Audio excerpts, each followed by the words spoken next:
Melanie Stansbury represents the 1st District of New Mexico. She previously served in the New Mexico House of Representatives. Before that, she served in the Office of Management and Budget, and she also has worked as a consultant at Sandia National Laboratory. Given our committee oversight of the national labs, I think we will benefit greatly from her experience, and I look forward to having her on this committee, and I want to welcome her. Will you raise your hand so people know who you are? Okay. Thank you. Now the hearing will come to order, and without objection, the chair is authorized to declare recess at any time. Before I deliver my opening remarks, I just want to say that since we are in person and virtual today, I am delighted. It's been a while since we've been here, and I hope that we will continue to expand as we move along. A couple of reminders, though. Members and staff who are attending in person and are honor vaccinated against COVID-19 must stay masked throughout the hearing. Honor vaccinated members may remove their mask only during the question and answer of the 5-minute rule. And you're on your own to make that determination. Members who are attending virtually should keep their video feed on as long as they are present in the hearing. And members are responsible for their own microphones. So please also keep your microphones muted until you are speaking. And finally, if members have documents they wish to submit for the record, please email them to the committee clerk, whose email address was circulated prior to the hearing. We have, we've done it.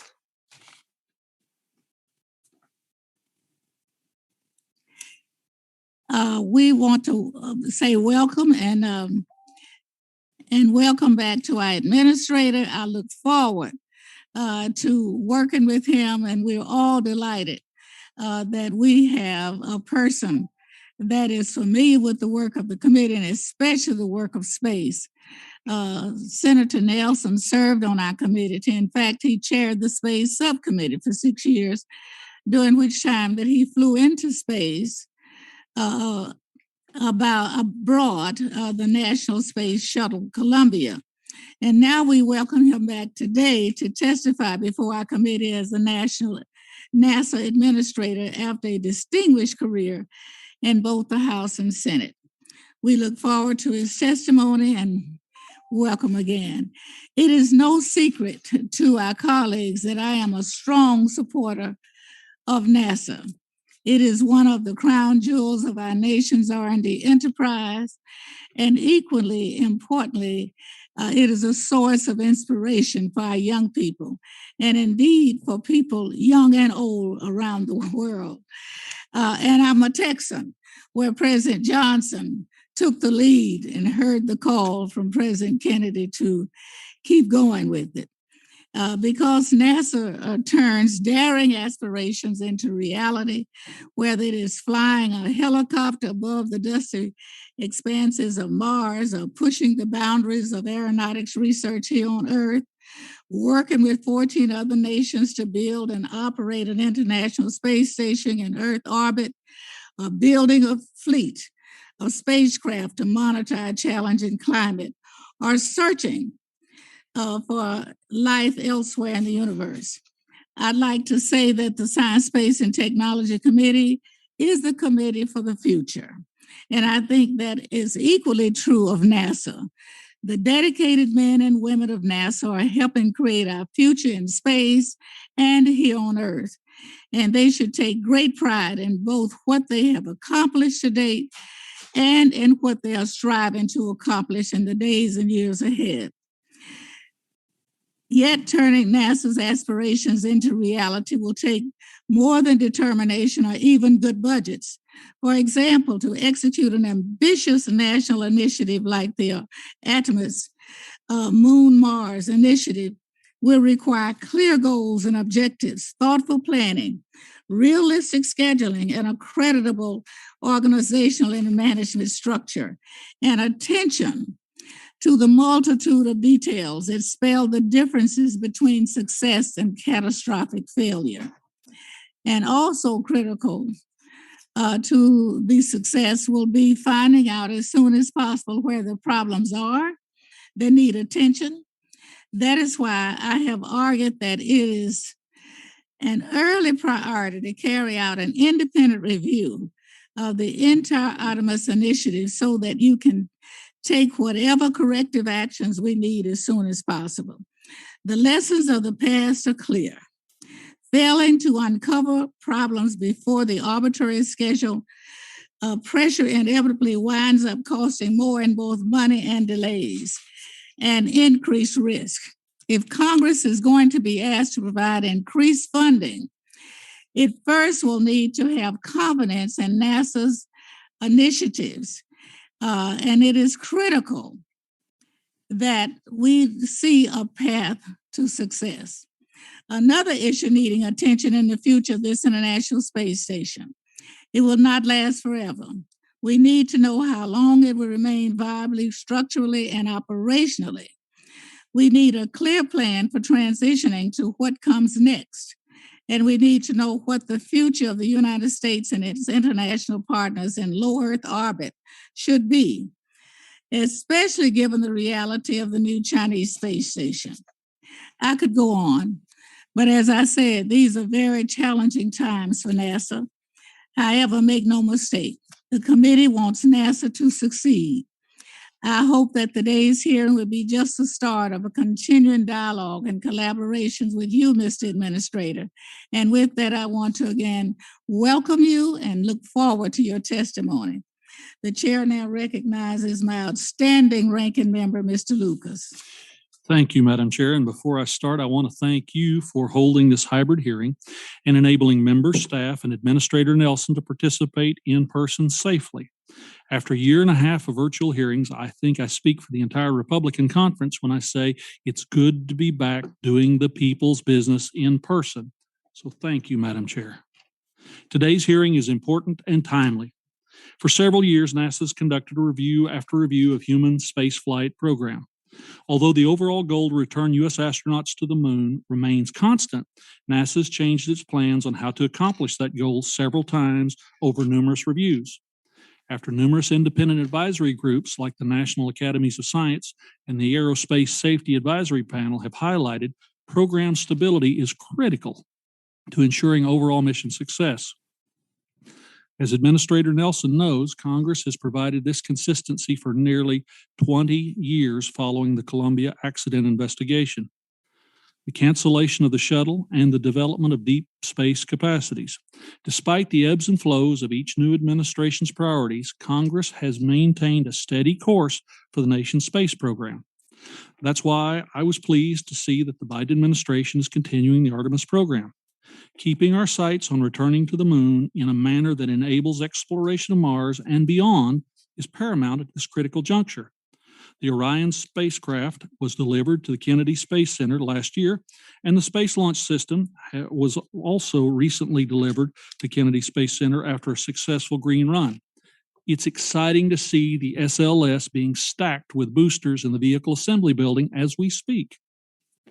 NASA's exploration ground systems are working diligently to receive, process, and launch these critical national systems. But more work remains. NASA's Human Landing System procurement is stalled by GAO protests.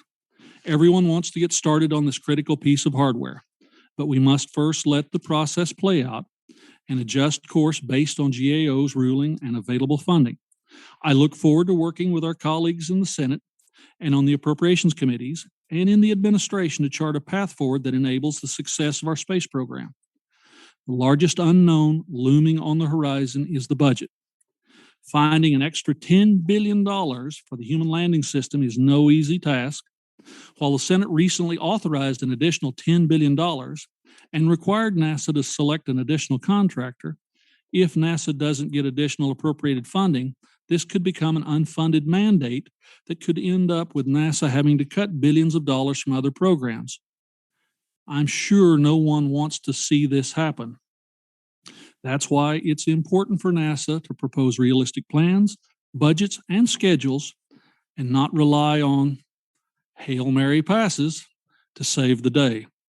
Other nations like China are making slow and steady progress and are following disciplined plans. We must maintain steady support for our national space program so that the new frontiers in space will be explored by free nations, not by oppressive regimes. With that, Madam Chair, it is wonderful to be at the dais with you, and I yield back. Thank you very much. At this time, I'd like to introduce our witness. Senator Bill Nelson was sworn in as the 14th NASA Administrator, May the 3rd, 2021. He is no stranger to this committee and Congress, having chaired the Space and Aeronautics Subcommittee for 6 years and later serving as a ranking member on the State Commerce, Science, and Transportation Committee in the Senate. He served in the House for 13 years and was later elected 3 times to the U.S. Senate, representing Florida for 18 years. Senator Nelson attended the University of Florida and Yale University. He received a JD from the University of Virginia. After law school, he served on active duty as captain in the U.S. Army.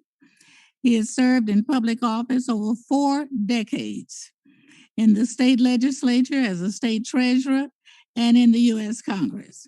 In 1986, he flew on Space Shuttle Columbia as a payload specialist, orbiting the Earth 98 times over 6 days while conducting research experiments. After leaving the Senate, he continued to be engaged in NASA activities, serving on the NASA Advisory Council until his nomination of the National Administrator. We are delighted to have him here today, Administrator Nelson, and we look forward to your testimony. Our witnesses should know you will have 5 minutes for the spoken testimony. Your written testimony will be included in the record for the hearing. And when you have completed your spoken testimony, we'll begin with questions. Each member will have 5 minutes to ask the question. So now, Administrator Nelson, you're recognized. Thank you, Madam Chair. If it looks like I'm smiling, I am. Coming back into these halls brings back so many pleasant memories and so many cherished friendships. Most of these portraits I have served with, and it's an outstanding committee. I want to welcome the new member of Congress. And Madam Chair, if you're getting folks that are so experienced like your new member coming from Sandia, again, it's just an example of the reputation of the members of this committee to be a very well-experienced and very serious committee. We're going back to the moon in preparation to go to Mars. And space is hard. A lot of people focus in on the date about 2024. We're going back to the moon with humans in 2023. It's going to be following the first launch, which is at the end of this year, 2021, the largest, most powerful rocket ever, the SLS Space Launch System. We are then going to hitch up with whoever is the winner of all the competitions after the GAO makes its decision, and we are in a blackout period now until August the 4th, when the GAO is going to determine whether or not the bid protest is successful. All of this occurred before I was there, but I'm here to defend what NASA has done. But with regard to what's going forward, we're not going to know until August the 4th when the GAO decides. Pam Melroy, who I just swore in on Monday, now is with us as our deputy.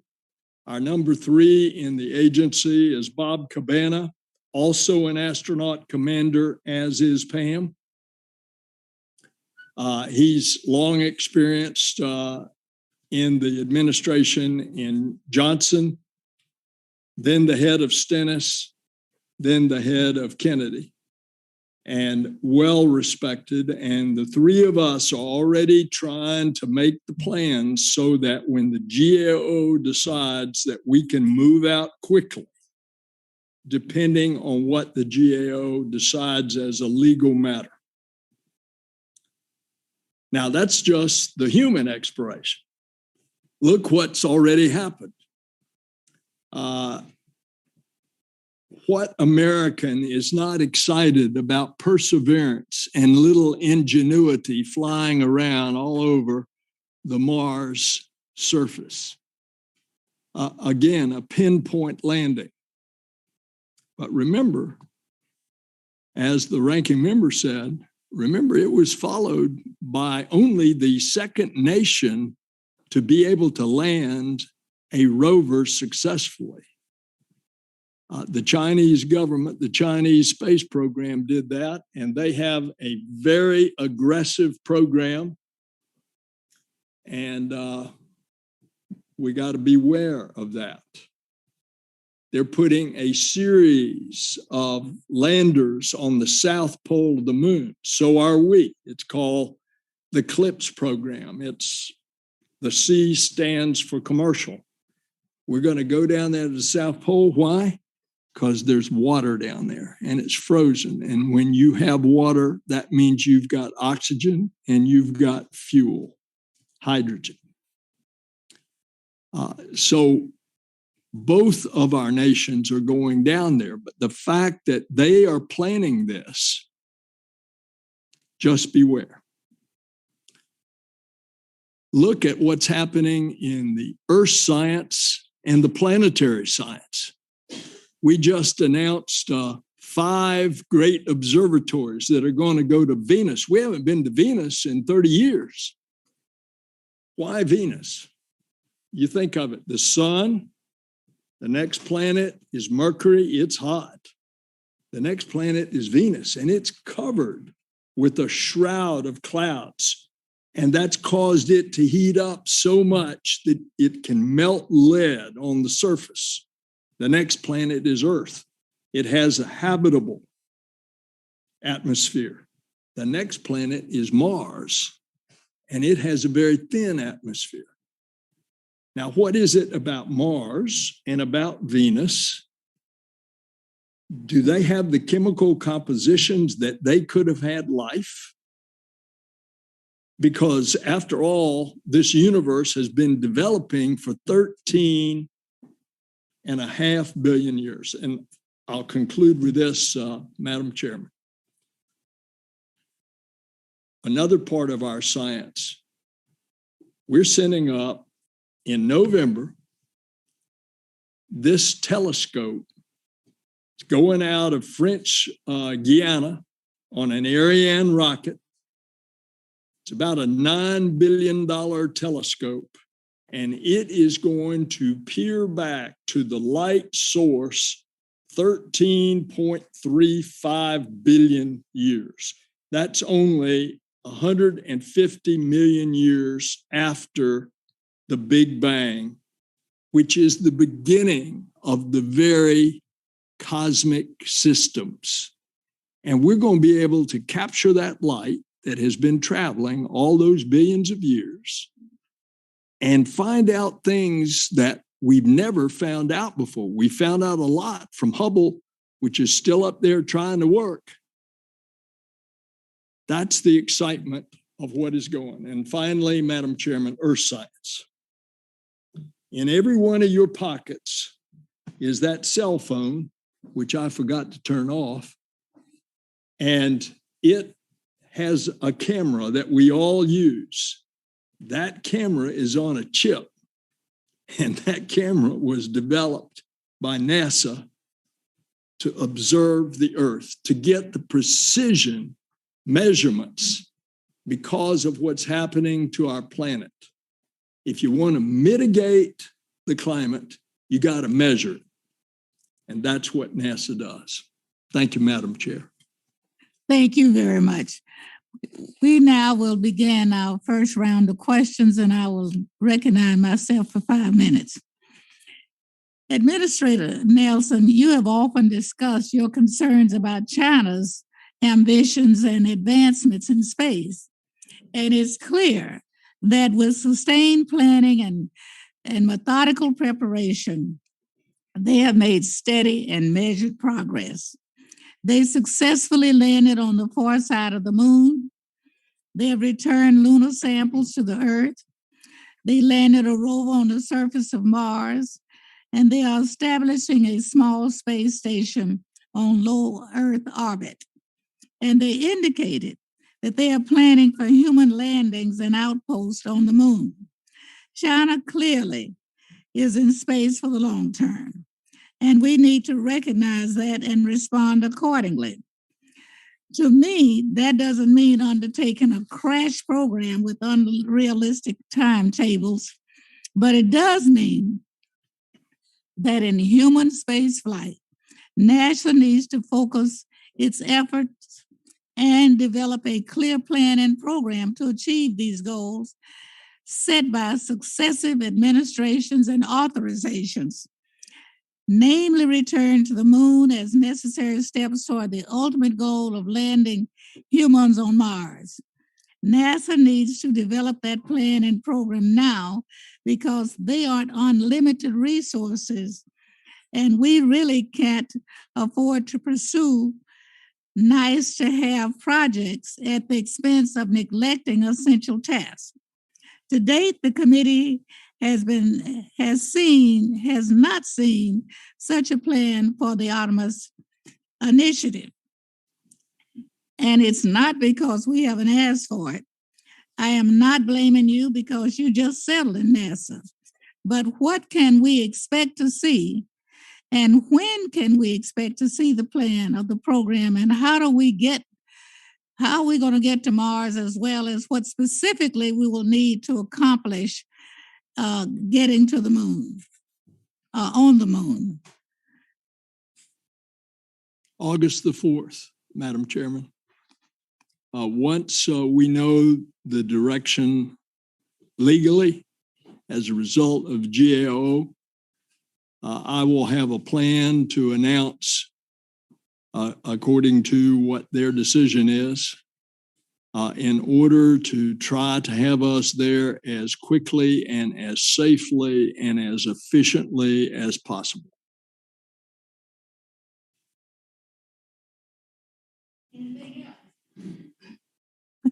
Well, let's be realistic. A lot of people don't know that, for example, what the source selection board picking out of the existing competitors, NASA had asked for $3.4 billion for that competition.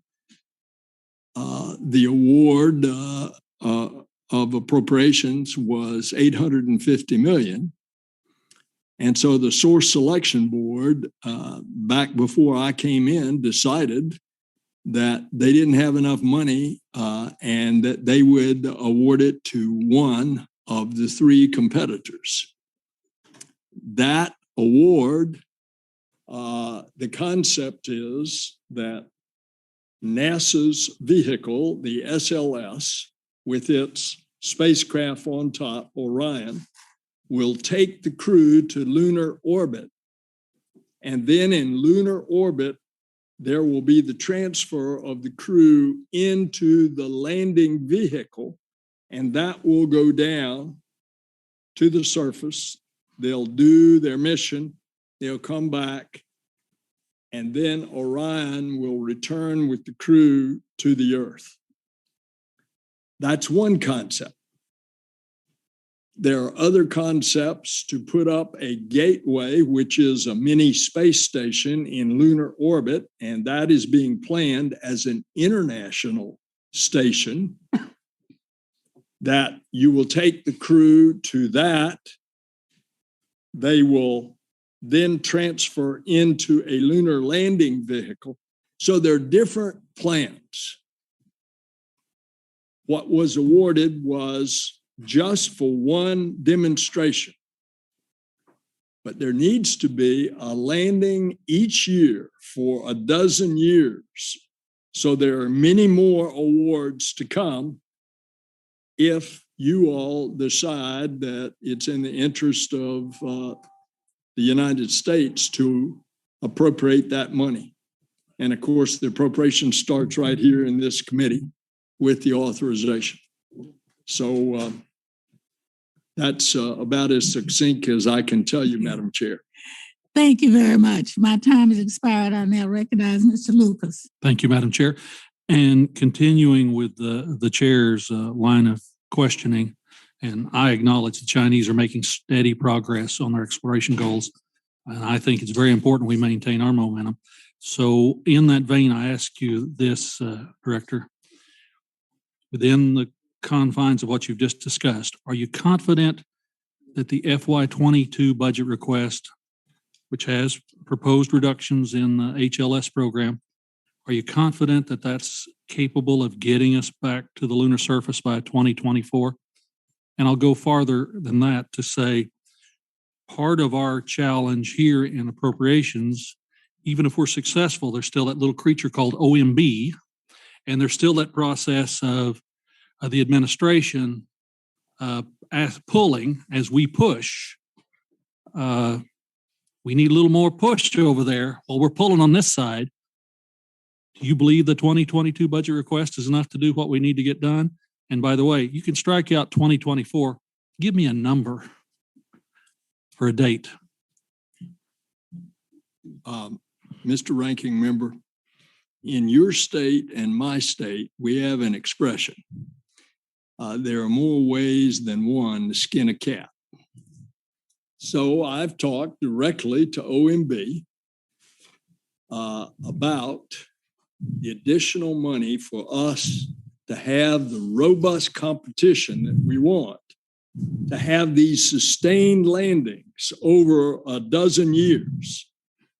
And that's going to cost some more money. So I've said to them, well, you all are going to consider a jobs bill, an infrastructure bill.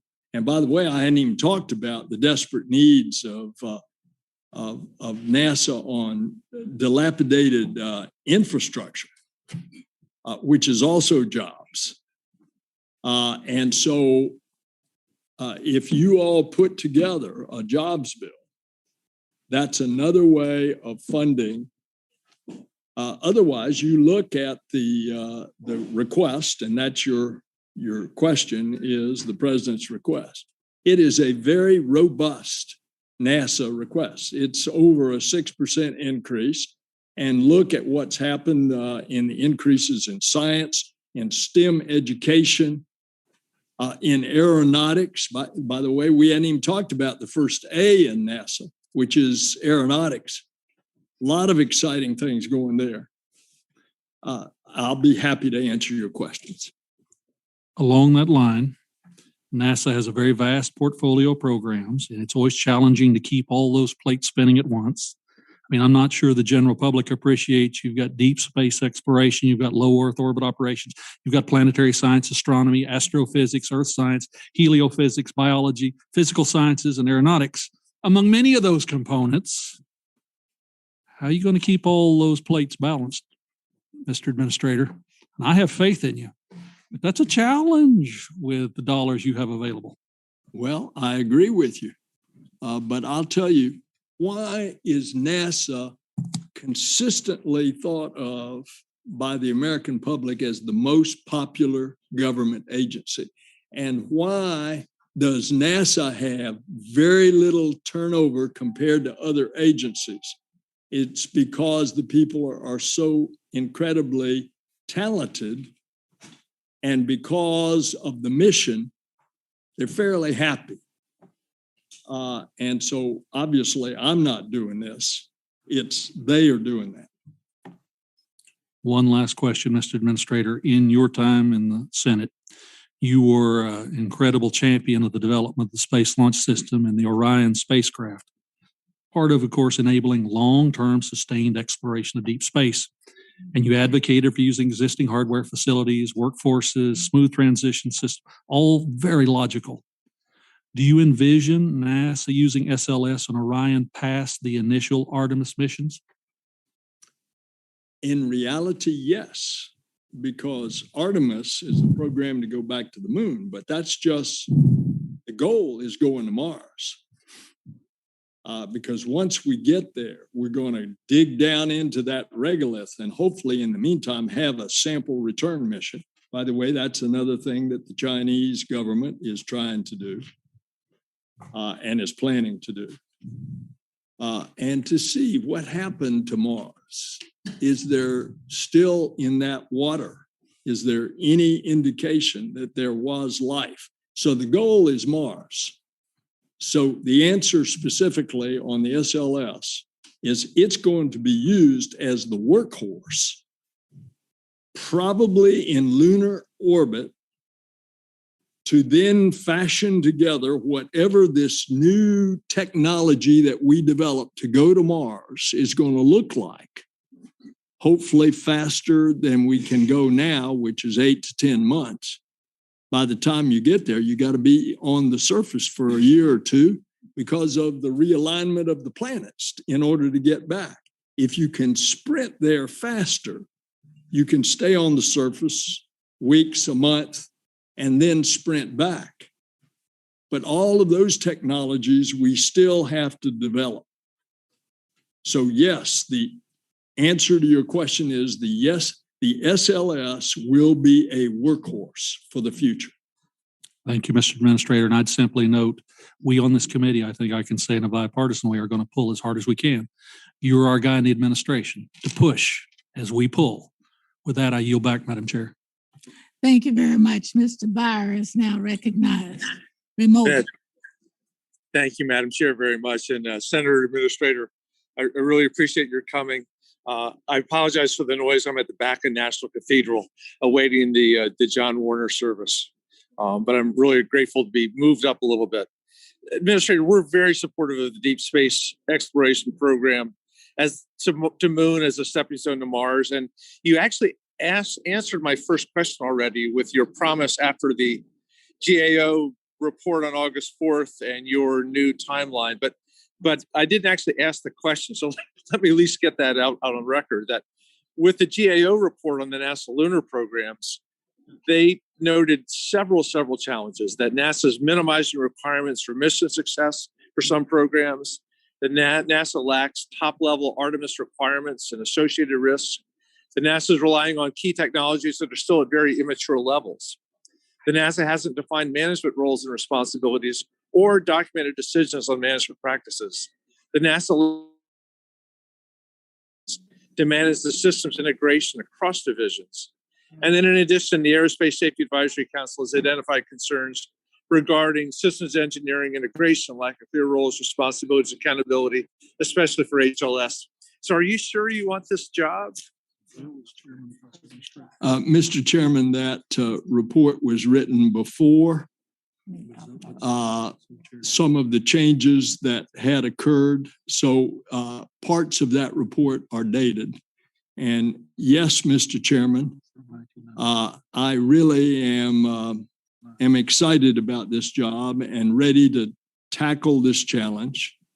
And finally, let me say that John Warner was a special mentor to me. He was our chairman of the Senate Armed Services Committee, and I grew to love him.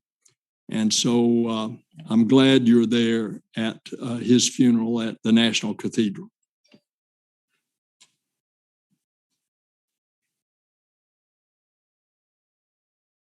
Can't hear him. And one more question in the few seconds I have left is one of the big concerns will be on space traffic management and orbital debris. It even came up in the President Biden-Putin conversations.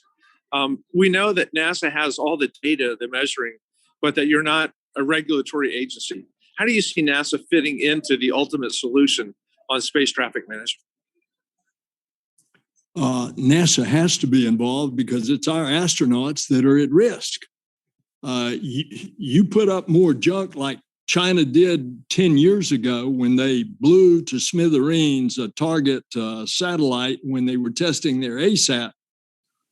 You put up junk like that, tens of thousands of pieces, then human life is definitely threatened in low Earth orbit, which is where our International Space Station is. So, Mr. Chairman, NASA is going to be involved one way or another.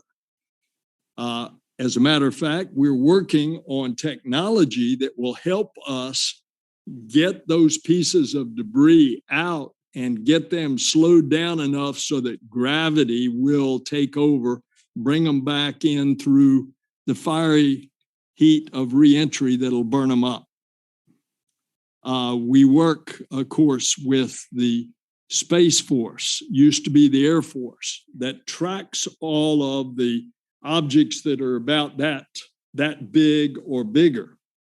What I worry about are objects that are smaller. I remember we looked outside the window on our flight, this is 36 years ago, and there was a washer floating right along with us as I looked out the window.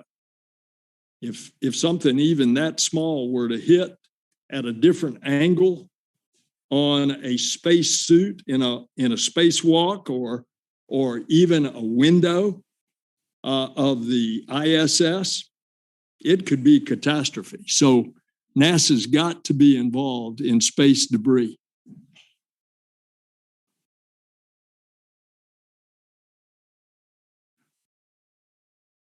Thank you, Mr. Chairman. Thank you, Chair. I yield back, Madam Chair. Mr. Posey. Thank you, Madam Chairman, and thank you for holding this important hearing today about NASA's fiscal year 2022 budget proposal. Administrator Nelson will help NASA remain a leader in our nation's future space endeavors, including our deep space exploration program that will return American astronauts to the moon and beyond on American hardware. I'm also delighted that Administrator Nelson appointed NASA Kennedy Space Center's Director, Bob Cabana, to be the new Associate Administrator. And congratulations to you again, Administrator Nelson, on your unanimous confirmation to your job. As a former senator from Florida, you're keenly aware of the importance of NASA centers. In 2010, you were one of the leading champions of using existing shuttle hardware, workforce, and facilities to develop SLS after the cancellation of the shuttle. Your rationale at the time was to prevent an exodus of talent and smooth the transition from one system to another. While the Space Coast certainly experienced its share of hardship during that period of time, we've seen significant progress made at the Kennedy Space Center in many areas. Exploration ground systems are preparing for the first launch of SLS, and the center has adopted a multi-user spaceport approach to accommodate multiple commercial users, which many people never imagined could possibly happen not that long ago. Can you speak to what progress has been made and what you see for the future at the Kennedy Space Center and our human spaceflight program? Congressman, my home congressman, representing the Space Coast, and it's a place that I grew up. It's a place that my grandparents, under the Homestead Act in the early part of the last century, actually homesteaded, worked the land, and under the Homestead Act, if you worked the land for 4 years continuously, the government would deed you 160 acres. I have a copy of that deed signed by Woodrow Wilson to my grandmother, and that 160 acres today is at the north end of the Space Shuttle runway at the Kennedy Space Center. So thank you, Congressman, for your representation. The Kennedy Space Center and the Cape Canaveral Space Force Station has unlimited possibilities.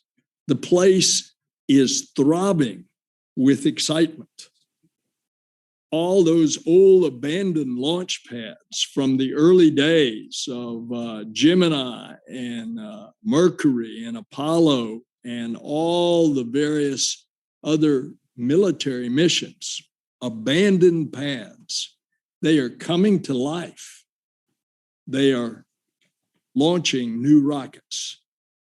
In addition, it is, as you stated, a multi-use spaceport. And we are seeing the blending of the commercial operations along with the government operations, both military, intelligence, and civilian. I give you as much detail as you want, but it's an exciting future. And that's happening at all the NASA centers and facilities. Take, for example, Wallops, a launch facility in Virginia. Most of the people live in Maryland. It is just exciting with all of the medium weight launches that they are doing from there. So there are unlimited possibilities all over the United States. With the recent achievement of getting a core stage vertical and stacked between the solid rocket boosters and the VAB, has NASA been able to use that as a major milestone to help set a launch date for Artemis? Artemis is going to go in November. That's the schedule. Okay. We know that space is hard, and you don't want to do it not in a safe manner. So it's always possible there's going to be delays. But by the way, Madam Chair, I think y'all ought to have a Codell to come down and see the most powerful rocket ever. This rocket is as tall as the Saturn V, but it puts a punch out of much greater liftoff thrust than anything that's ever launched on planet Earth. Thank you for your leadership, Administrator Nelson. Madam Chair, I yield back. Thank you very much. Ms. Bonamici. Thank you so much, Chairwoman Johnson, Ranking Member Lucas. Thank you, Administrator Nelson, for your leadership. We have the opportunity and the imperative to implement bold, comprehensive, science-based policies to address the climate crisis, and NASA can play an important role in that work. Earth science observations are essential for mapping and monitoring hazards from the climate crisis, including the drought conditions, extreme heat, and wildfires we're experiencing in the Pacific Northwest today.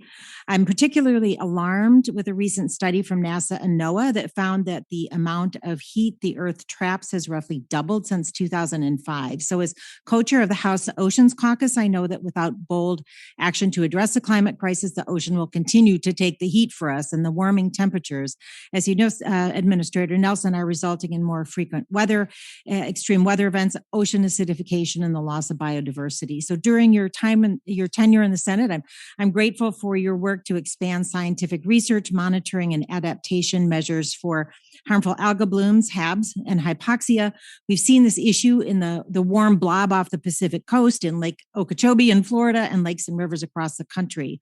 We need more accurate information to help predict and mitigate HABs. So how can the PACE mission help accelerate our understanding of harmful algal blooms, and how can these observations contribute to the goals of the UN Decade of Ocean Science for Sustainable Development? May I give you some additional information in addition to answering PACE? Yes, of course. I do have another question, so I want to leave time for that. Thank you, Administrator.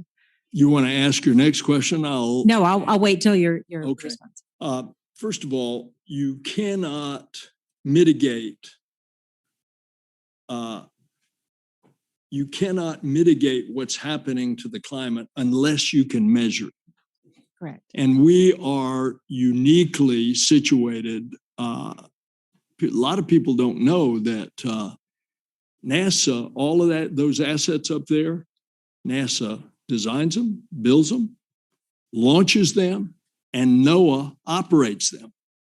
And of course, look at the accuracy of weather predictions now. And it's going to get a lot better, because not only are we relying on the Earth sensing spacecraft that are up there now, over the next 10 years, we're putting up 5 great observatories.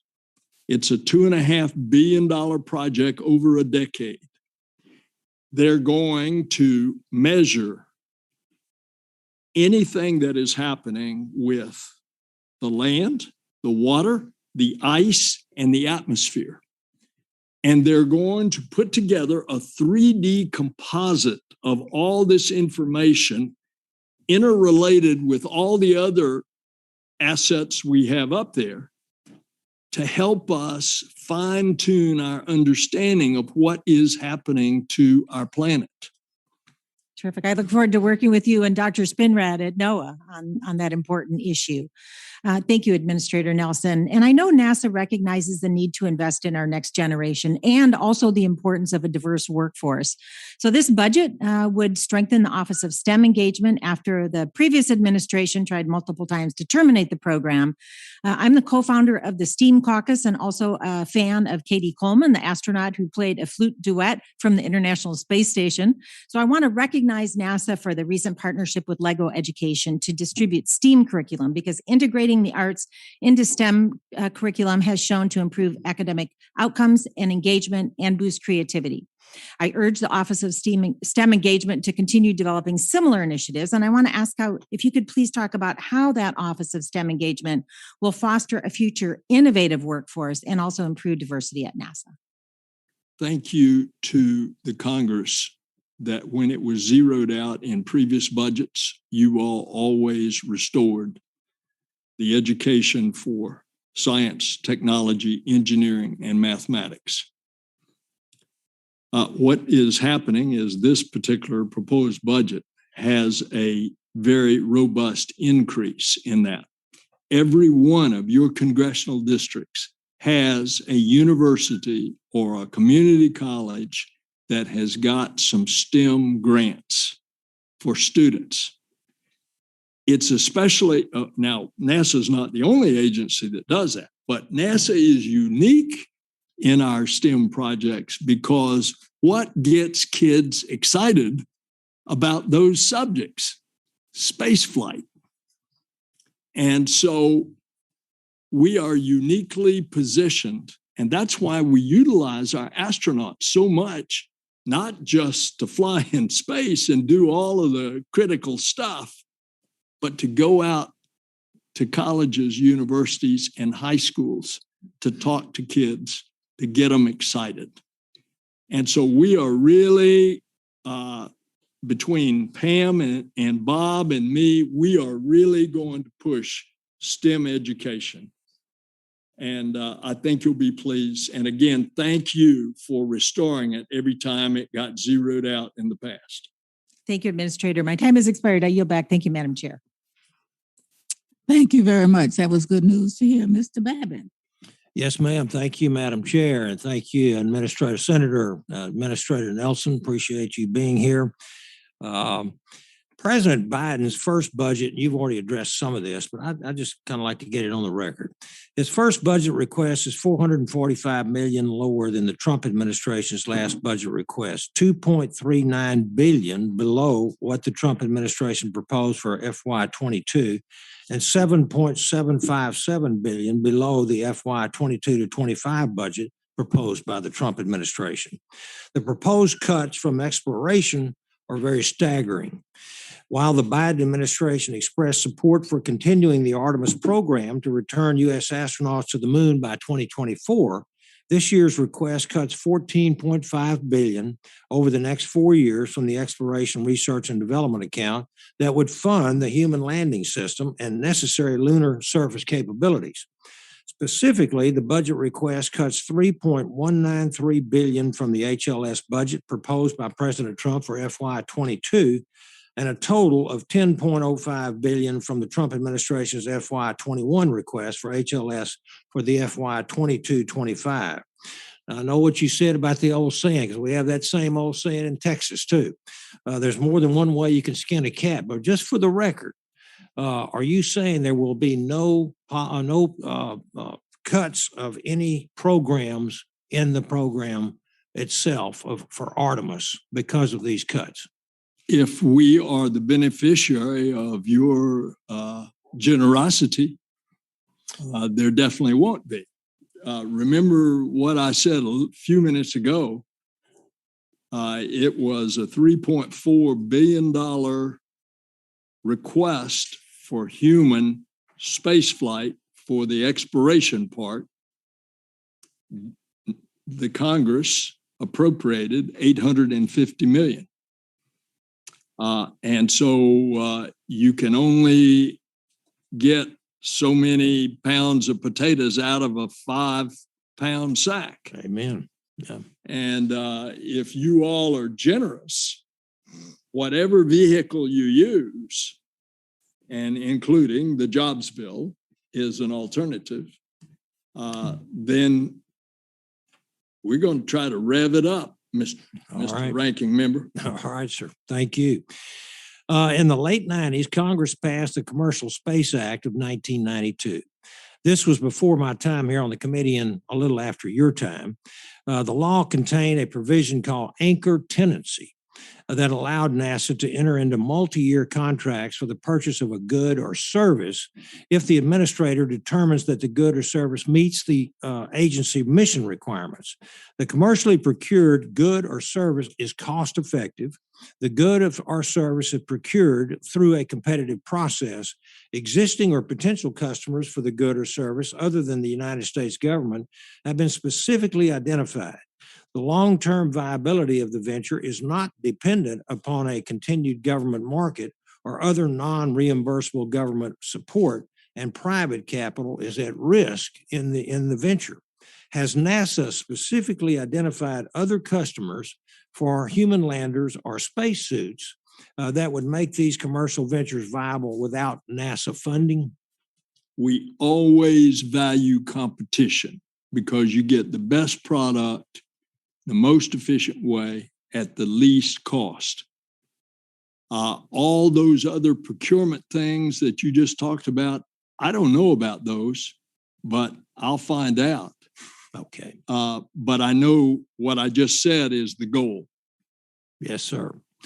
Okay, number 3, I think I still got time. I proudly represent the Johnson Space Center in Houston, home to Mission Control, the ISS program, and astromaterials acquisition and curation facility, and where the world's leading experts in spacesuits reside. You served as the chairman of the Space Subcommittee here in the House and represented the Kennedy Space Center in the Senate. So I am assured that you understand how centers play a unique role in your space enterprise. Can you give us assurance that NASA will not attempt to relocate, outsource, or degrade any of these world-class, irreplaceable capabilities? Remember, I looked at my role in the Senate was I not only represented the Kennedy Space Center, I had to represent all of NASA, and indeed have spent a good bit of time training at the Johnson Space Center. And yes, I can give you some information that'll reduce your heartburn. And indeed, the spacesuit program is intended to stay at Johnson. Sounds good to me, Mr. Administrator. Thank you very much, and I yield back, Madam Chair. Thank you very much. Ms. Stevens is recognized. Thank you, Madam Chair, and thank you, Mr. Administrator, for your just very lovely oral testimony. I also very much enjoyed your written testimony, and just for the record here, I want to quote the quote that you provided, which was in your conversation with our president on a phone call to NASA Jet Propulsion Laboratory. The president said, "We can land a rover on Mars. We can beat a pandemic. And with science, hope, and vision, there's not a damn thing we can't do as a country." And here we sit back in this room with our Proverbs quote, "Where there is no vision, the people will perish." And so, Mr. Administrator, we are so grateful and blessed for your tremendous vision of NASA and your understanding of the assets and the things that make it go round and that are going to continue to help our country to lead into the future. And even before the COVID-19 crisis, Mr. Administrator, a 2020 NASA and Inspector General report stated that the U.S. industrial base is not as robust as it used to be, making it difficult to find qualified technicians and suitable suppliers. Could you tell me how serious of a problem this is for NASA and NASA's supply chain? And if you've thought about coming to Michigan to see our incredible supply chain assets, where we brag, not only do we put the world on wheels, we are helping to send men and eventually a woman into outer space and the moon. Thank you. Ma'am, if you will invite me, I will be there. Sounds like a plan. And I'm looking forward to going to many of your districts because the strength of our country, indeed, that is reflected in an organization like this is out there.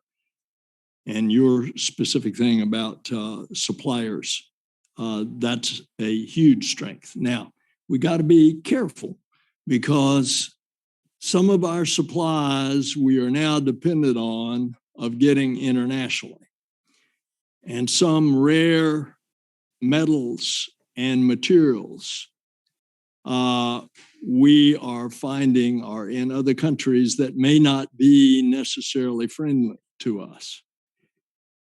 That's a supply chain not only for NASA, for the whole of government. But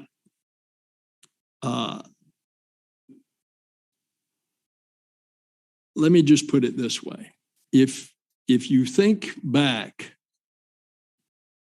when we were challenged before and the Soviets took the high ground and they shocked us out of our wits with Sputnik and then with Gagarin first in orbit, and they even got Titov in orbit before, and we could only get Alan Shepard and Gus Grissom into suborbit.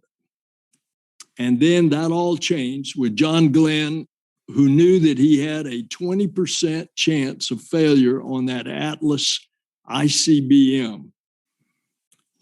And it worked.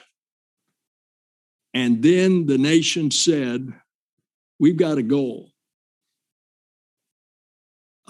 Evoked by a very young and inspirational president. And we did it. And what happened to the country was extraordinary, because we talk about STEM education. For generations, the excitement of achieving that goal not only rippled through our society in spinoffs, but also in science and technology and engineering and mathematics that led to the technological revolution that we are now beneficiaries of. Yeah. I suspect that what's going to happen, if we can get people really excited about us going back to the moon and on to Mars, that we're going to see a similar kindling of that excitement that will produce an educational revolution again. Sure. And we're certainly already seeing that diversification in a place where I call home, where the companies that produce the tubes that went into the auto engines are now producing the tubes that go into our rocket ships. So I gave him extra time to answer because I like listening to the administrator talk so much, but I will get back to you on questions for the record and yield back the remainder of my time. Thanks, Madam Chair. Thank you very much. Mr. Gonzalez. Thank you, Madam Chair, Ranking Member, and the Honorable Mr. Nelson for being here. And I do want to thank the Chair and Ranking Member for showing an example of how a committee should operate. It's always a pleasure to be on this committee because we actually work together quite productively. So I appreciate their leadership. Administrator Nelson, I have the pleasure of representing Northeast Ohio, and the Glenn Research Center is just outside my district. I hope to host you there someday. And as you know, they've been working hard on the power and propulsion element for Gateway with their technology. And and development in solar electric propulsion, which will be demonstrated on Gateway and will be critical for future Moon and Mars missions.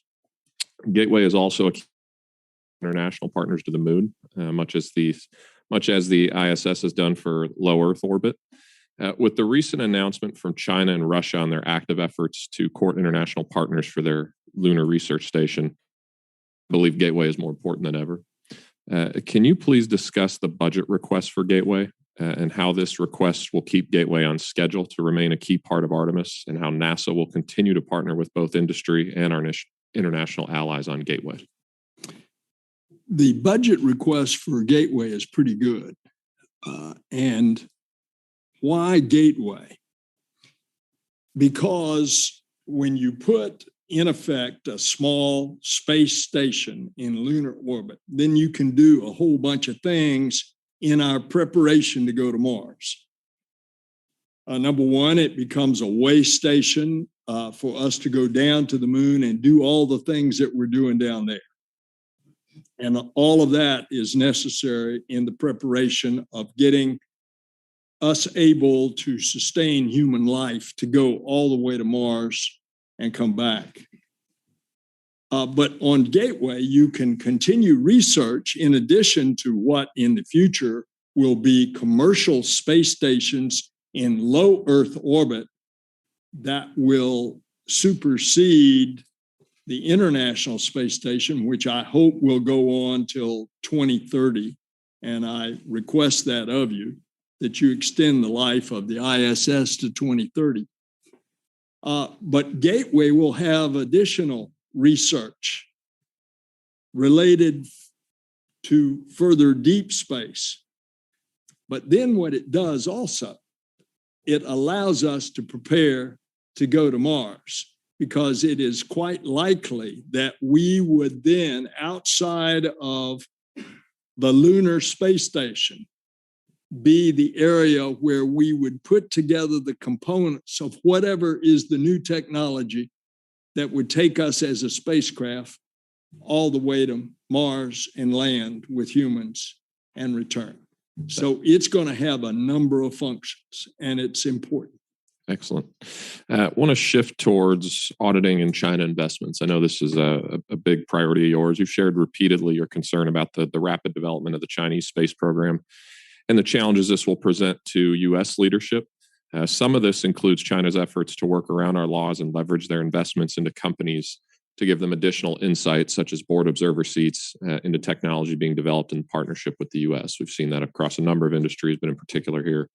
My question is, as we continue to invest more resources into NASA and other R&D agencies, how is NASA ensuring that new startups to the space market who are seeking government investment haven't already received funding from the Chinese government? Well, I certainly hope that we have the consultations with the Department of Defense and the intelligence community. I have been surprised. I thought I knew a lot about NASA coming in, but what I found out is we are much more involved in understanding and participating in the protection of our assets from foreign intrusion that I knew about before. And it is certainly important that we continue that. The threats from abroad now are so multiple and happening every day, not the least of which are the cyber threats as well. And that is a daily concern.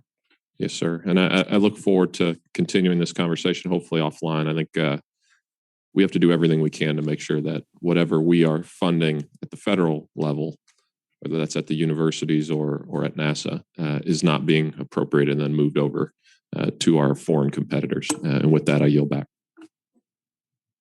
Thank you very much, Mr. Bowman of New York. Thank you, Madam Chairwoman, and thank you, Administrator Nelson, for your testimony today. As you just discussed with Representative Bonamici, the work that NASA does is so important in capturing the imaginations of our young people. I saw it all the time as an educator, where I spent 20 years of my career before coming to Congress, and I continue to see it in Congress. In fact, I just heard from a rising high school senior in my district named Nathaniel, who talked about how important it is for him that NASA has an adequate R&D budget. He wants to make sure we're staying on track to get to Mars, and asked me to think of the students who may become the next generation of aerospace engineers. Can you tell us a little bit more about your approach to expanding NASA's STEM engagement work?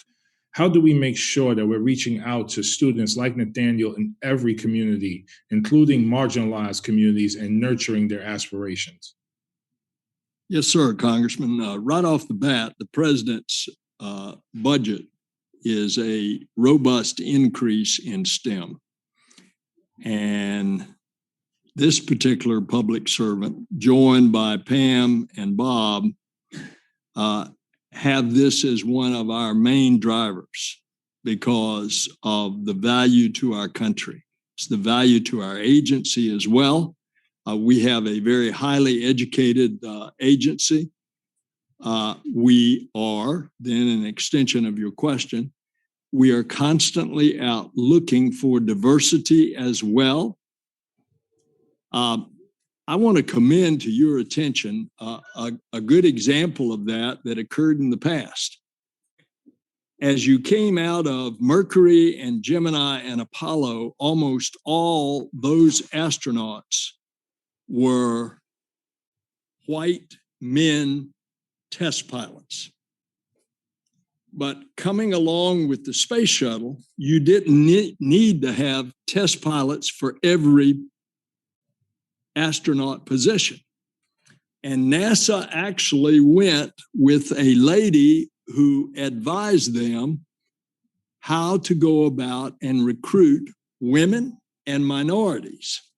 Her name is Nichelle Nichols, and she was the actress that played Lieutenant Uhura on Star Trek. And as a result, the African-American community had a tremendous identification with her. And as NASA was recruiting astronauts for the space shuttle program, she reached out to the minority institutions, the HBCUs, to women, and that first class of space shuttle astronauts, 1978, was suddenly an astronaut class that looked very diverse, especially compared to the previous test pilots. And it was successful. And so we are now extending that. And I can go into the detail on that further if you'd like. Well, not at this time, but I appreciate you sharing that. And I really want to encourage you to think younger. We have kids who, African Americans and Latinos and people of color, dreaming about being astronauts in places in my district like the Bronx and Mount Vernon and Yonkers. And if we begin to think of STEM through the lens of beginning in middle school, from grades 6 through 12, and putting kids on a pathway beginning at that time, I think that would be tremendous. And please target Title I schools and the communities that surround them. I think you would get great diversity there. I have one quick last question, Mr. Administrator. Can you speak a little bit about NASA's work with private contractors? We got to the moon without private contractors, if I'm not mistaken. And now it seems like a lot of things are being contracted out to private institutions like SpaceX. Can you talk about just sort of the balance there and reliance on private contractors versus NASA continuing to serve as a public good, if you will? In the Apollo program, Mr. Congressman, we got to the moon with American corporations. They did all the work. NASA supervised. NASA had a reason to supervise it because NASA's responsibility is to make sure that it is safe, particularly when you put humans strapped into all of that explosive potential. And we're just continuing in a different way. Now, why is it a different way? Well, back in 2010, I had the privilege in a bipartisan way with Senator Kay Bailey Hutchinson of NASA was kind of at a dead still, not knowing where it was going. And we said we ought to have a NASA program, a government program, but we also ought to have a commercial program, and it ought to be dual track.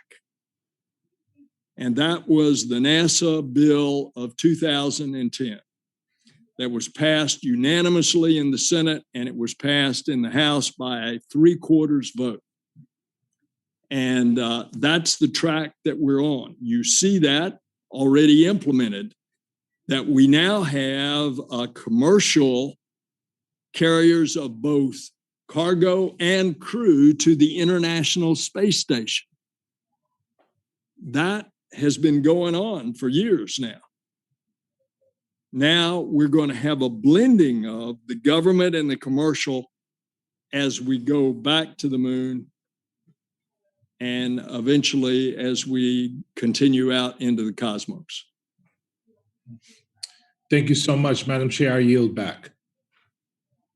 Thank you very much. Mr. Walsh. Thank you, Madam Chair, and thank you, Administrator, for being here today. Over here, sir. There you are. There we go. You are. All right. Yeah, I just want to talk to you for a moment about the growing and very concerning Chinese dominance in space. As I'm sure you know, the Chinese Communist Party is openly talking about replacing the United States as a preeminent space power. They've launched more rockets and satellites into space last year than the rest of the world combined, including the United States. They just manned its space station, brand spanking new, and openly talking about replacing the International Space Station, 10,000 satellite constellation. They're on track.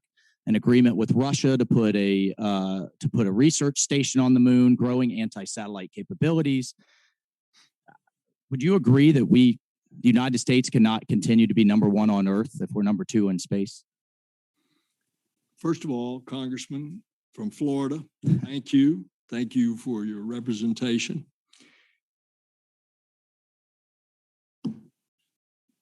The United States ought to be preeminent in space. I couldn't, just in the interest of time, I couldn't agree more.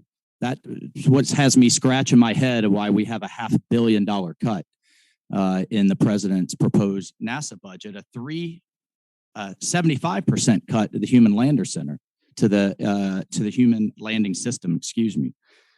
Have you spoken with the vice president about when her first meeting with the National Space Council will occur? Do you know when that's going to occur? May I answer your former question first? Absolutely. We have a 6.4% increase in the overall NASA budget, and the cut to which you refer is a result of the Congress making the decision that the request was for the Artemis program $3.4 billion in last year's, in this current year's budget. And you didn't give 3.4. The appropriation was 850 million.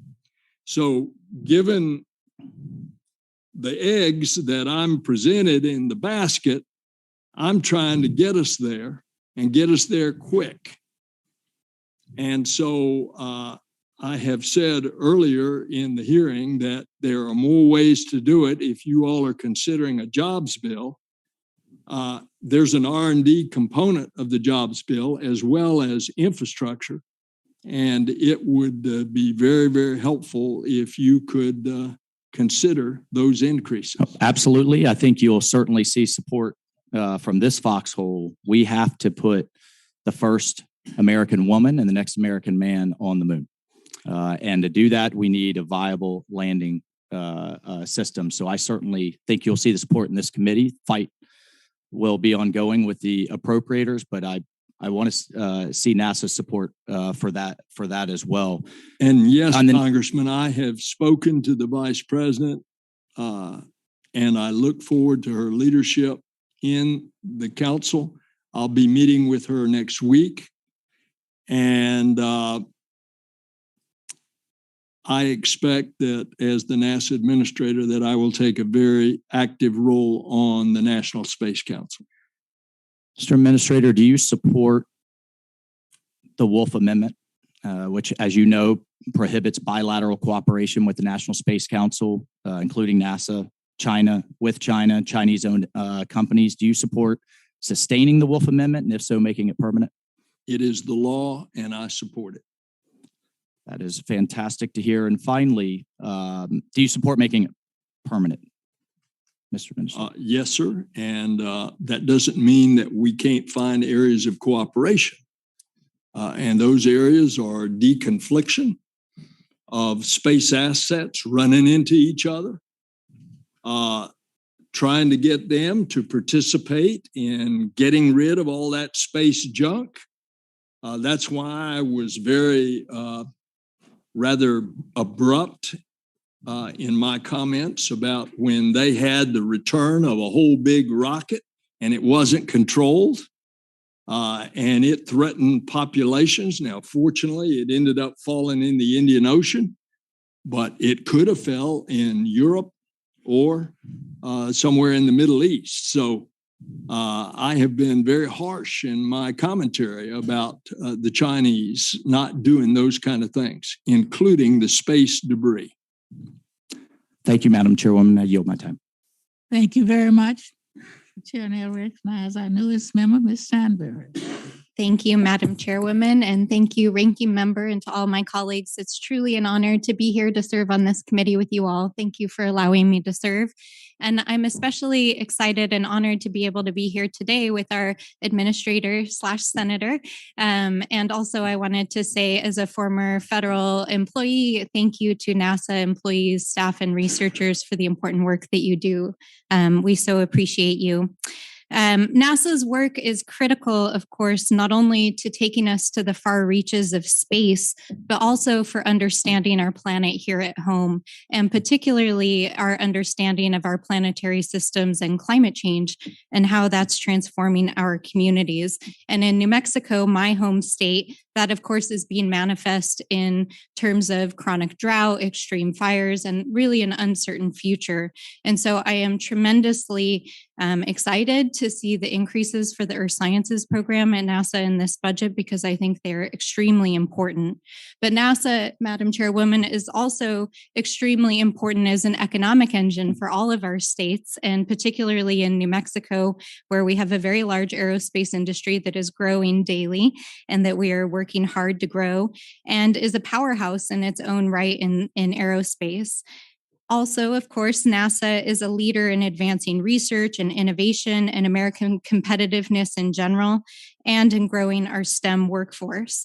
And I believe, Madam Chairwoman, that we are at a critical inflection point in our country, in our history, and in our future in restoring science to its proper place, in informing our decision-making, in growing and diversifying our STEM workforce and our economy, and in deploying science to tackle our biggest challenges, especially in global climate change. And so, Madam Chair, Mr. Administrator, my question is really focused on NASA's view of our home planet, and particularly the role that NASA plays in climate change. Madam Chair mentioned in her opening that I'm a former employee of OMB, and one of my duties there was actually working on the Landsat program. And one of the significant tensions that we always found with NASA's budget was in balancing the space missions and the Earth-based missions that NASA has. And so, as I said, I was very pleased to see the increase in Earth Sciences. And so, Mr. Administrator, I'd like to hear more about how you see NASA's role in the Earth Sciences and advancing our understanding of climate change, and how that fits into the Biden administration's overall climate science agenda. There is a $300 million increase in science in this NASA budget. Earth science is a major part of that. In addition to the present unbelievable instruments that we have up in orbit, measuring very precisely what is happening to the Earth's climate. It was just announced that we are going to put up a series of 5 great observatories over the course of the next decade.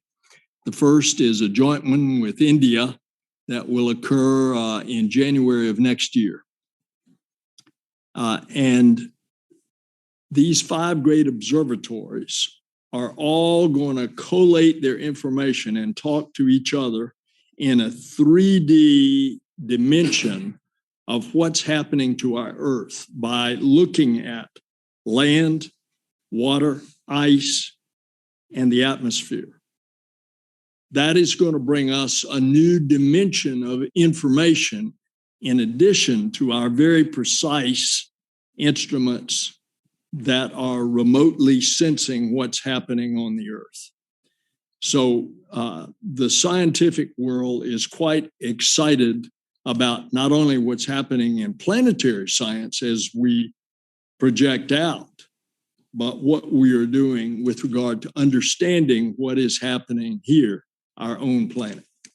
Thank you. And Madam Chairwoman and Mr. Administrator, in the interest of time, I would just like to also echo many of the words that we heard today about diversifying our STEM workforce and our aerospace workforce. A recent study issued by this committee showed that the ratio of men to women in aerospace and that NASA is still 3-to-1, and persons of color are still outnumbered 3-to-1 in our federal workforce in this space as well. And I think it's critical that we get more women and people of color serving in our federal agencies and in the industry. And with that, thank you, Madam Chair. I yield back. Thank you very much. Madam Chair, may I just point out that the next 2 Senate confirmed positions in NASA, the deputy, Pam Melroy, and the CFO, Margaret Vo Schaus, is both female. Thank you very much. Mr. Baird. Yeah, thank you, Madam Chair, and good morning to everyone. And thank you, Ranking Member Lucas, as well as Administrator Nelson. We really appreciate you being here and participating in this meeting. You know, I'm fortunate enough to have Purdue University in my district. It has a strong history of educating astronauts and producing scientists and engineers that work at NASA. So it is, as you mentioned earlier, it is extremely important that the United States remain a leader in science and innovation, particularly in space. As China and Russia team up and build their space programs, the necessity to remain competitive has also become a point of national security. So I'd like to go to Russia first. They've indicated that they may withdraw from the International Space Station partnership if sanctions are not lifted against that nation. You recently had a conversation with Dmitry Rogozin, the director of the General Roscosmos and the Russian Space Agency. So my questions are, do you really believe or do you feel that Russia will remain in the International Space Station if these sanctions are not lifted? A second question, do you have any idea what the cost to operate the International Space Station might be? And then in the final years of the Russian MIR station, efforts were made to privatize the platform. What would prevent Russia from privatizing their segment of the International Space Station? So, Congressman, thank you for that question. I want to address it comprehensively. First of all, you said you represent Purdue. Purdue, back in my day, produced almost as many astronauts as did the U.S. Naval Academy. And I wouldn't be surprised if it hadn't surpassed all other universities. we appreciate that recognition. Thank you, sir. I have had 3 conversations with Dmitry Rogozin last week. I was quite concerned, as you have expressed in your question.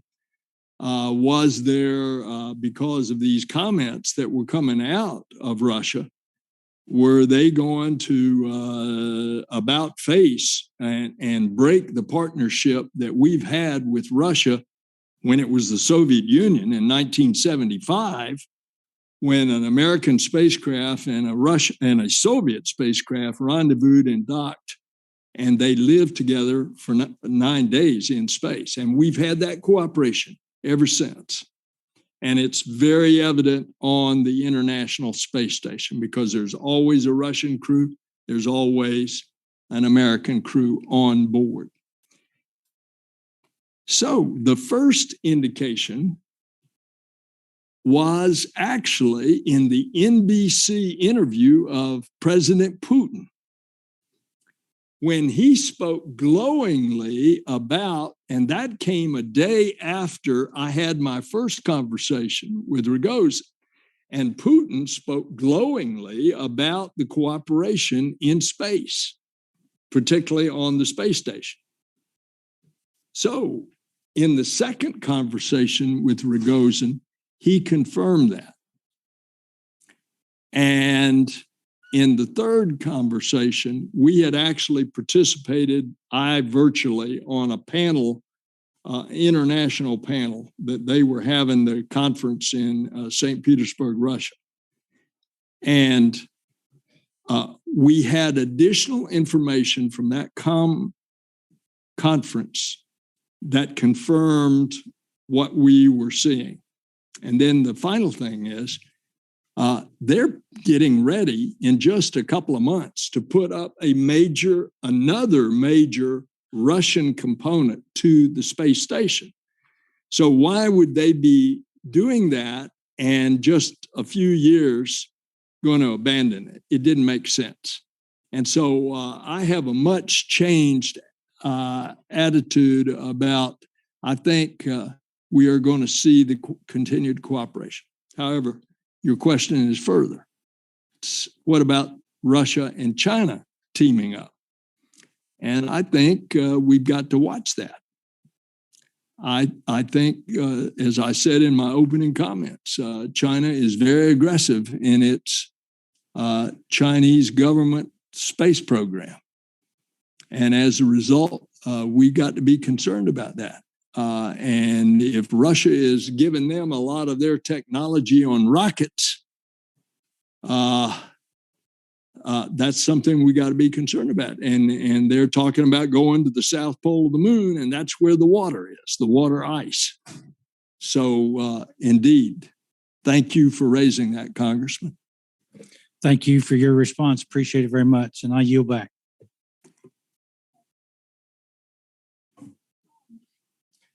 Thanks, Madam Chair. Mr. Administrator, good to see you. Yes, sir. I don't want you to forget about the University of Colorado that has produced a lot of astronauts as well. Very true. So, obviously, you've been involved with a lot more appropriations than I have over the years, but I think the challenge, the competition with China, potentially Russia, offers us some opportunities. Not to really mix civilian and military, but to find some other pockets that might want to support our space program and all the phases of it. So, for me, I don't want to see this as a zero-sum game, that human exploration takes from Earth science and Earth science takes from planetary science and everything takes away from heliophysics. And I do think the fact that there is some serious competition now will give you a lot of opportunities, and I just want to raise my hand. I'd be willing to work with armed services or anybody else to help you have the budgets that will allow us to be preeminent, continue to be preeminent in the space program, because I already gave you one of these bumper stickers, and this committee, I drive them crazy because I talk about getting our astronauts to Mars. Amen. Getting our astronauts to Mars by 2033. And as you said, the orbital mechanics make that a very good time to do it. Saves a lot of travel time. So can you explain to us how you see the Artemis program helping facilitate us getting to Mars by 2033 or in that time frame? Congressman, I don't think the United States wants to be second in anything. And although we were on the surface of the moon about 55 years ago. We said we're going back, and it is part of a greater mission to go further, and that's to Mars. But mindful that we are seeing competitors that are being very aggressive. That, I think, is going to create the juices flowing. And I believe competition is always good. And that means we better be trained and disciplined and ready. So you've mentioned, and I think you've answered it in a couple questions, having NASA, in effect, participate in the infrastructure bill, that it be part of the jobs plan or something. How do you see, and I agree with you, by the way, how do you see NASA fitting into, say, an infrastructure plan? NASA, at a minimum, has $5.4 billion of desperate infrastructure needs. The building down at Michoud, which is a part of the Marshall Space Center, but this located in New Orleans, that's where we're assembling the first stage of the SLS rocket. The building has holes in the roof. And so it's emblematic of infrastructure that has not, and it's not just NASA, it's everything. Look at the roads and the bridges. NASA has a need for that. And if you all do a jobs bill, I hope you would consider NASA in that jobs bill. And I think you're going to find this committee, despite them, me making them all crazy with some of the things I have to say, we work very well together. And I think you're going to get a lot of support from us, both sides of the aisle, in whether it's an infrastructure issue or, putting the building blocks into place to get to Mars. Let me ask you one last question. Heliophysics. So we passed a space weather bill signed by President Trump last year. I was a little bit disappointed to see sort of the heliophysics part of the budget reduced in this year, just as we're getting this new legislation in place, and would like to see that plussed up in some fashion or another. Any comment? But that heliophysics is part of a budget that was increased by $300 million. That's the science part of the budget. And planetary science is a big part of that. And we've got to understand a lot of the stuff on heliophysics, because when we send astronauts back to the moon, you have a solar explosion on the moon and all that radiation's coming. We've got to have a way to know in advance, well in advance, to save our astronauts that they don't get fried. Same thing on the long trip to Mars. We've got to be able to understand what's coming. And on Earth climate science, we need to better understand the effects of the sun with regard to delicate measurements of our climate in order to be better stewards of our planet. Thank you, Mr. Administrator. Thanks, Madam Chair. I yield back.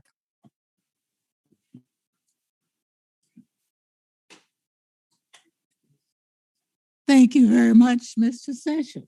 Chairwoman, thank you very much. Administrator, thank you for taking time to be with this important committee. I want to thank the leadership of this committee, not only gentlewoman from Dallas, but also Mr. Lucas for their leadership. Sir, there is a big discussion about jobs, a big discussion about need of jobs. Is there pending the agreement or the final decision by GAO, is there a document or something that's going to be released from you that will lay out perhaps, I don't know about a visionary statement, but the thinking of NASA about moving forward? Yes, sir. I don't know that I can pinpoint it to how many jobs it's going to be. We can look into the past of NASA. We can tell you how much money has rippled through the economy as a result of the space program. how much money on a specific part of the space program has rippled through the money, and give you an estimate in the past of the jobs that were created. We clearly know that that's the case, particularly when you're doing cutting edge technology and you're developing new things, and suddenly you got a whole new line of employment. And that's going to occur as we develop the technology to go to the moon and Mars. Yes, sir. Let me move away from perhaps the word jobs and go to the word document. Is there a document that you're waiting to produce, to release, that in essence, I think would provide some specificity towards NASA's thinking about what they're talking about, of not just competition, but actually what would be on the moon, how they might move forward? Is there a document which you're preparing that would be available soon after the GAO decision? We'll prepare that document once we know what the path is forward as a result of the GAO decision. Okay. And that's where it then comes to the word jobs. You and I both know we have Blue Origin, we have Boeing, we have Lockheed Martin, we have back in the district that I represent in Central Texas, McGregor, Texas, SpaceX. There are a lot of people in this area. I would say to you that I find intriguing and really essential the thinking of this administration through your service, sir, about what that future looks like. Because I think that the development of jobs has a lot to do with the ability that a company has to know not just of the funding, but of the strength of these missions, to have long-term employment, to have long-term decisions about what kind of people they have employed. I spent a few years at an old organization that changed names a number of times, but essentially it was Bell Labs. And the Bell Labs needed to know about where they were headed to where they could make longer term decisions. And I would say to you that I think that your mark on that vision statement about what would be competition, what would be where we're going to land, whether we're going to put a space station up, whether we're going to put something on the surface, and playing that out. I think you've indicated you've got a pretty good handle on that. NASA has an idea about where they want to go, and the specificity of that, when available, will enable these companies like SpaceX and others to then make a determination about where they're going to head, not just with jobs, but how they're going to recruit, how they're going to retain. And as you know, there's a very aggressive schedule of flights and moving forward. And I think that is part of the vision statement. It's a joint exercise that you're doing, public-private partnership, so to speak, but with the vision of NASA. So I really want to thank you. I remember back to Dan Golden very well, and Mary Ellen Weber, who was one of his favorite astronauts. Jim Bridenstine, I think, did a great job, as Dan Golden did. And I think you stand at that doorway of being able to give a great vision and statement. But I would say back to you, these companies that have these leading edge scientists need that viewpoint. And so last question, what do you think about timeframes of that release? Shortly after the GAO decision. And Congressman, further, I would say that the past is prologue. Look what happened to the jobs in this country in the field of STEM as a result of the Apollo program, where a major goal was set and the nation decided collectively, the whole of government, the whole of American free enterprise, that we were going to accomplish that goal. And look at the jobs that came out of that then revolutionized things. Look at the micro technology that came when you had to develop small in size, low in weight and highly reliable instruments for the Apollo program. And look what that did. Everything from watches to computers. And we're seeing that today, and you'll see more of that as we get on down the road on going back to the moon and on to Mars, as well as all these other things in science that we've been talking about. Administrator, thank you. Everyone else has had a chance to put in a plug. I too would like to have you come to Waco, Texas, and visit McGregor, Texas, where SpaceX is. I think you'll be once again reinvigorated by the free enterprise system of bright people. And I want to thank you for your service, not just the United States House and the Senate, but also your service now. And good luck and Godspeed. I think we will salute to a great plan. And thank you. I yield back my time, Madam Chairman. Thank you very much. His invitation to Waco will only follow one to Dallas. Ms. Moore, Mr. Foster.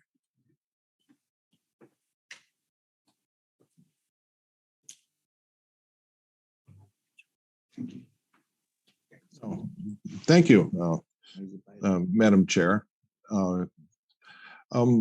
First, thank you, Ranking Member Lucas, Administrator Nelson, for joining us here today. I believe the documents that my Republican colleague, Mr. Sessions, was requesting are known as the Technical Design Report and a resource-loaded schedule and budget, which will be required for the Artemis mission, the Gateway project, and the mission to Mars. When can we in Congress expect a preliminary version of these documents? After the GAO report. So within the year, by the end of the year? Yes, sir. Okay, thank you. You also mentioned in your remarks the importance of developing new technology as part of the realistic ways of getting to Mars. Also you mentioned the very difficult problem of radiation shielding, for which it's for both the mission to Mars and the Gateway project, which I believe there aren't really satisfactory solutions yet.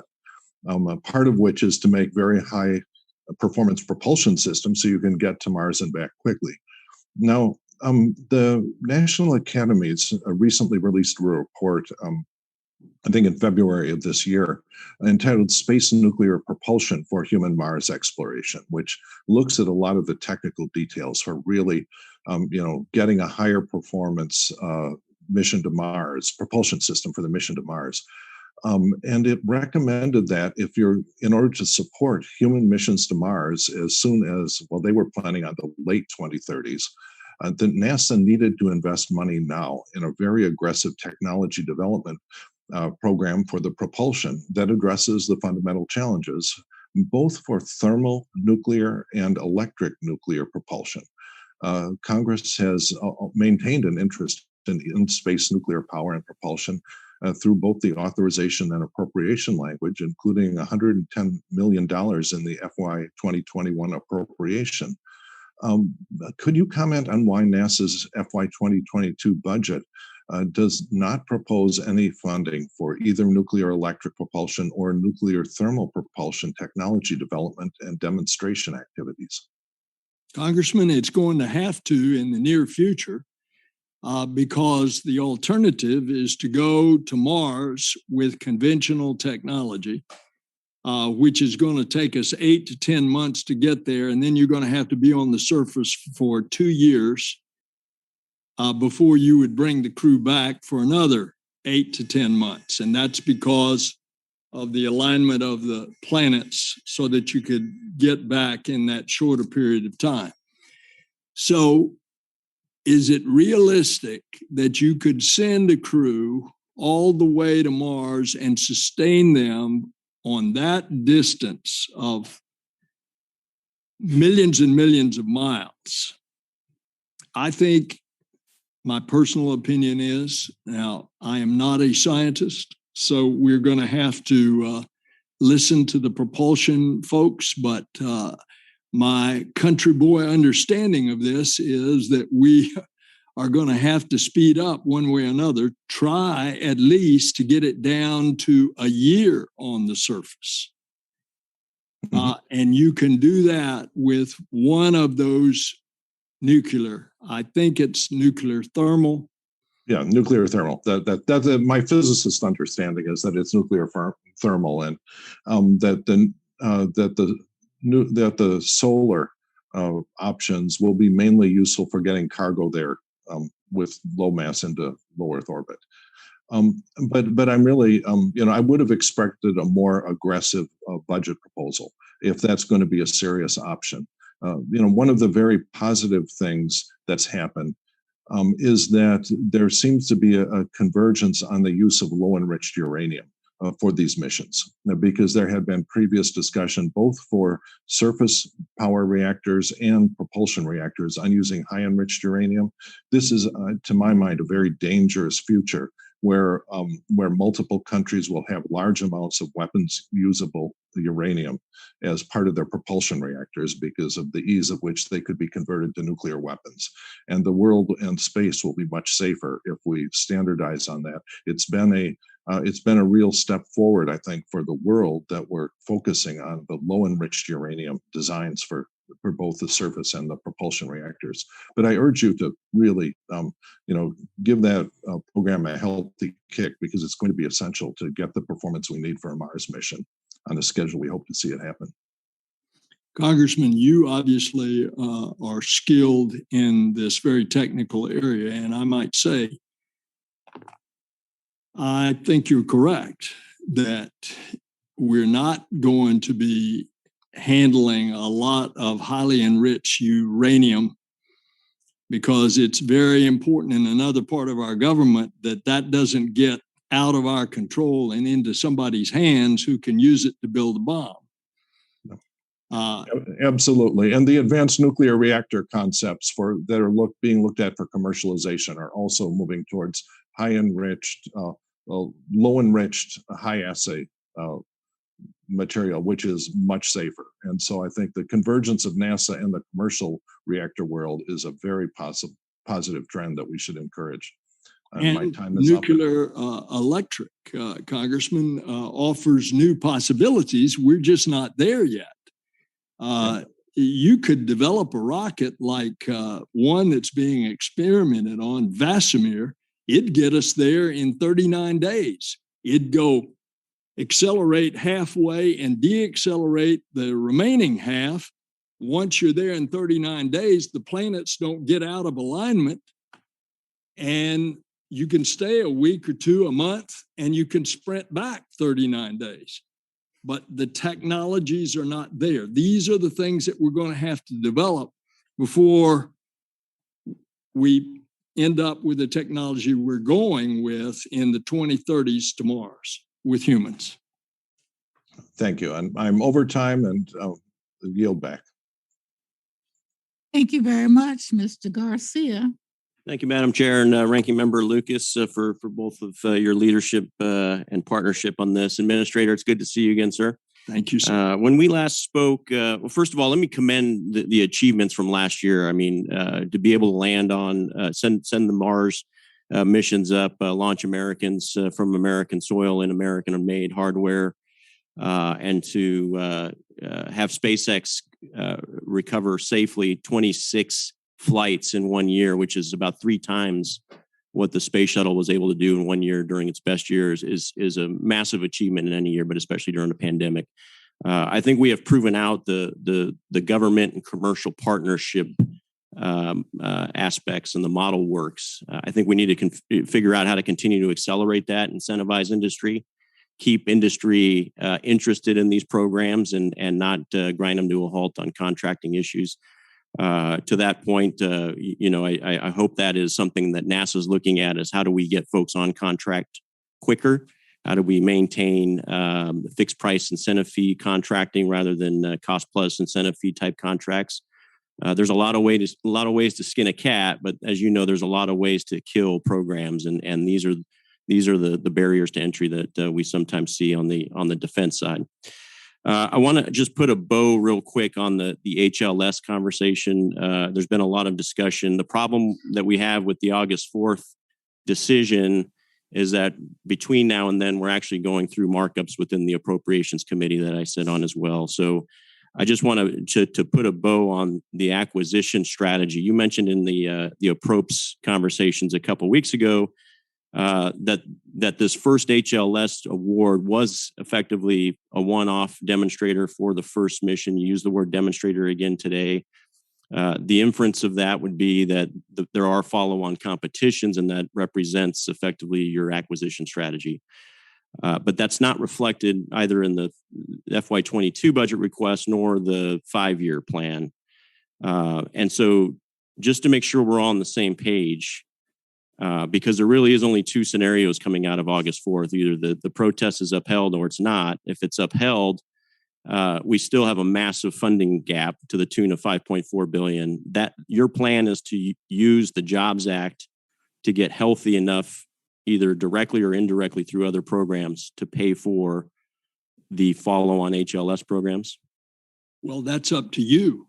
That's up to you if you decide to appropriate the money in order to have these follow-on competitions and many landings, 1 a year over a decade. And by the way, they will be fixed price. Good. Okay. Fixed price contracts. Good. I just want to make sure that ask is on the table, and that not only the authorizers but the appropriators are aware that is the plan to get whole on this overarching acquisition strategy. And if that's the case, that we need to codify that as we move through the next couple of weeks before August 4th. I resonate with the competition is good. We need to keep pushing in that direction, and I think NASA's doing a good job of that. More horses in the race is always good. I want to dive down into a couple specific programs as well, if you don't mind, Administrator. The Mars sample recovery, you mentioned early on that that was still something we were chasing. We have the rover now on the planet. We have it collecting samples here, but we don't have necessarily the program of record or the funding to bring back the samples.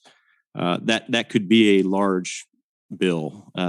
Where is that captured in the strategic plan or in the budget request? It's being designed right now.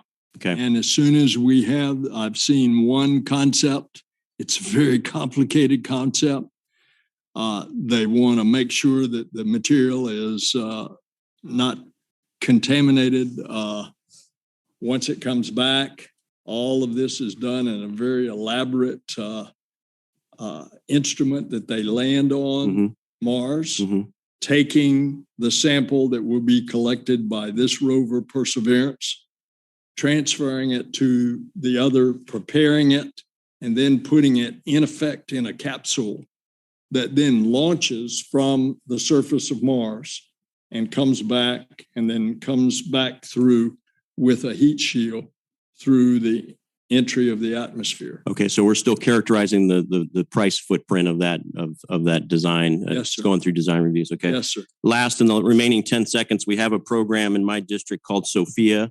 This is a 747-based infrared instrument, just upgraded with a new instrumentation system recently, partnership with Germany, lots of money being spent on that.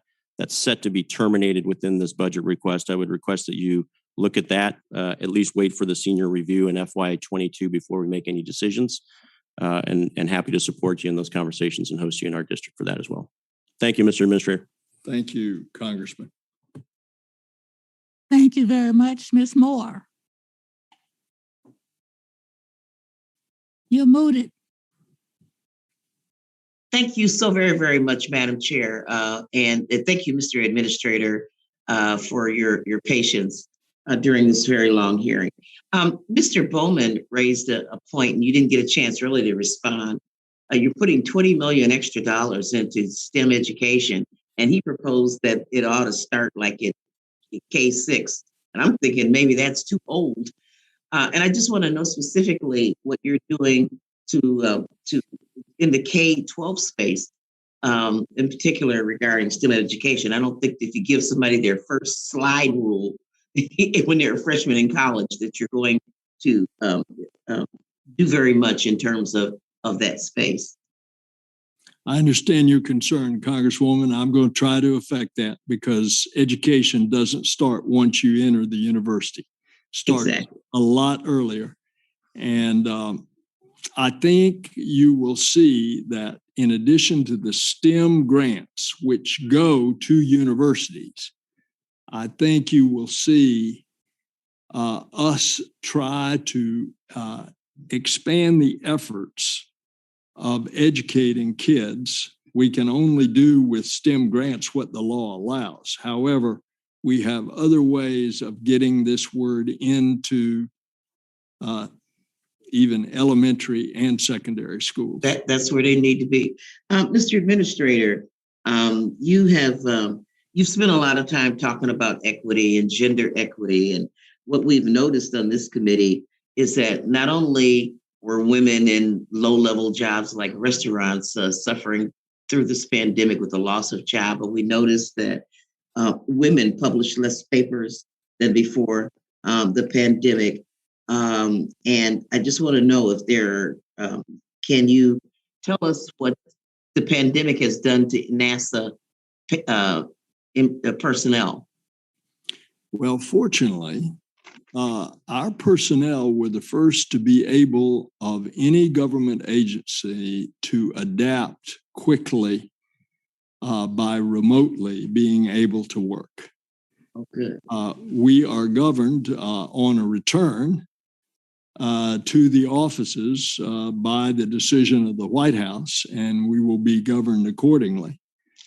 But I can tell you, I'm tired of roaming around in an empty headquarters building, basically by myself, now joined with Pam and Bob. So I'm looking forward for everybody getting back. Absolutely. Mr. Administrator, I just want to point out that I'm from Wisconsin, so this is a long way from Florida. I know how much you admire Florida. But a great example of the partnership of NASA is with the partnership that they have. The University of Wisconsin and Boeing partnered under the University Leadership Initiative, and students got to study robotics, advanced aviation manufacturing, which I know you're interested in. There's a lot of scientific inquiries regarding the Great Lakes system, on the climate of the eastern United States, and even the science behind the formation of tornadoes. Do you anticipate having a bigger footprint in places like Wisconsin during your tenure? Yes, ma'am. And I've been to Wisconsin. I went there with Tammy Baldwin, not for NASA, but for the U.S. Coast Guard. You've got a station there just south of Milwaukee. And if you'll invite me, I'll be happy to come back. Consider yourself invited, because there's a great nexus between what we're doing and NASA. So we'd be happy to have you. So consider yourself invited. We'll follow up. And Madam Chair, I would yield back the remainder of my time. Thank you very much. Mr. Feenstra. Thank you, Chairman Johnson and Ranking Member Lucas. Administrator Nelson, I appreciate you taking the time today to speak to our committee on NASA and the administration's fiscal year 2022 budget proposal. As you know, China is a significant competitor in space exploration and efforts to militarize space. Last week, I introduced an amendment to the NSF for the Future Act along with Congressman Waltz. It was added with bipartisan committee support during the markup. The amendment related to prohibiting participation in malign foreign talent recruitment programs, such as China's 1,000 Talents program. The question is, does NASA have an active program in place to assess employees from foreign influence or prohibit their participation in malign foreign talent recruitment programs? If we don't, we will. Yeah. That's good. It's so important. I think it's critical to our country that we focus on those around the communist world that have concerns about our country. Another question I have, moving on to the issue of agriculture, the future of sustainable aviation fuel may provide a new market for biofuels produced in Iowa. Looking at your budget, how does biofuels play out in sustainable aviation fuel and related research and development in your budget for FY 2022? the first A in NASA is Aeronautics, and we're looking at all kinds of fuels. Basically, NASA Aviation has got to do our part in lessening the pollution of putting CO2 and methane up into the upper atmosphere. So we are getting ready to fly a demonstrator on an all-electric aircraft coming up this year. And that's just one trying to look at alternative fuels. Now, how the biofuels work into this, I can't tell you off the top of my head. I know before we've seen biofuels into the American automobile industry because most of us are at least getting 10% ethanol when we pump at the gas pump. I know the Air Force in the past had a program that was going to be directed at mostly biofuels. When you launch rockets, you've generally got to have something that's really got a kick. And usually that's something like kerosene or hydrogen or methane. But getting back to aeronautics, we are doing that and doing it aggressively. That's great to hear. Relating to agriculture, NASA's applied sciences and NASA's Harvest program work to advance the use of satellite observations to benefit agriculture and food security. Can you talk about NASA's budgeting to develop applications to assist precision agriculture and provide data in support of agriculture and land use issues such as drought forecasting or floodplain mapping control? So I'm an old country boy. So as a matter of fact, I can even remember my grandfather plowing a mule. But think about today. The farmer gets in an air-conditioned tractor, and he's got a GPS system, and it's telling him exactly how to furrow that row. Yep. Now, what about all the scientific instruments that we have now that can examine the crops from space and see what's diseased? Or what about the ones that are going to be able to predict drought in the future to help the farmer? Or what about the desert community that suddenly under the soil of the desert, we can locate deposits of water? All of those things are bound to be helping agriculture and country folks. And I think it's exciting.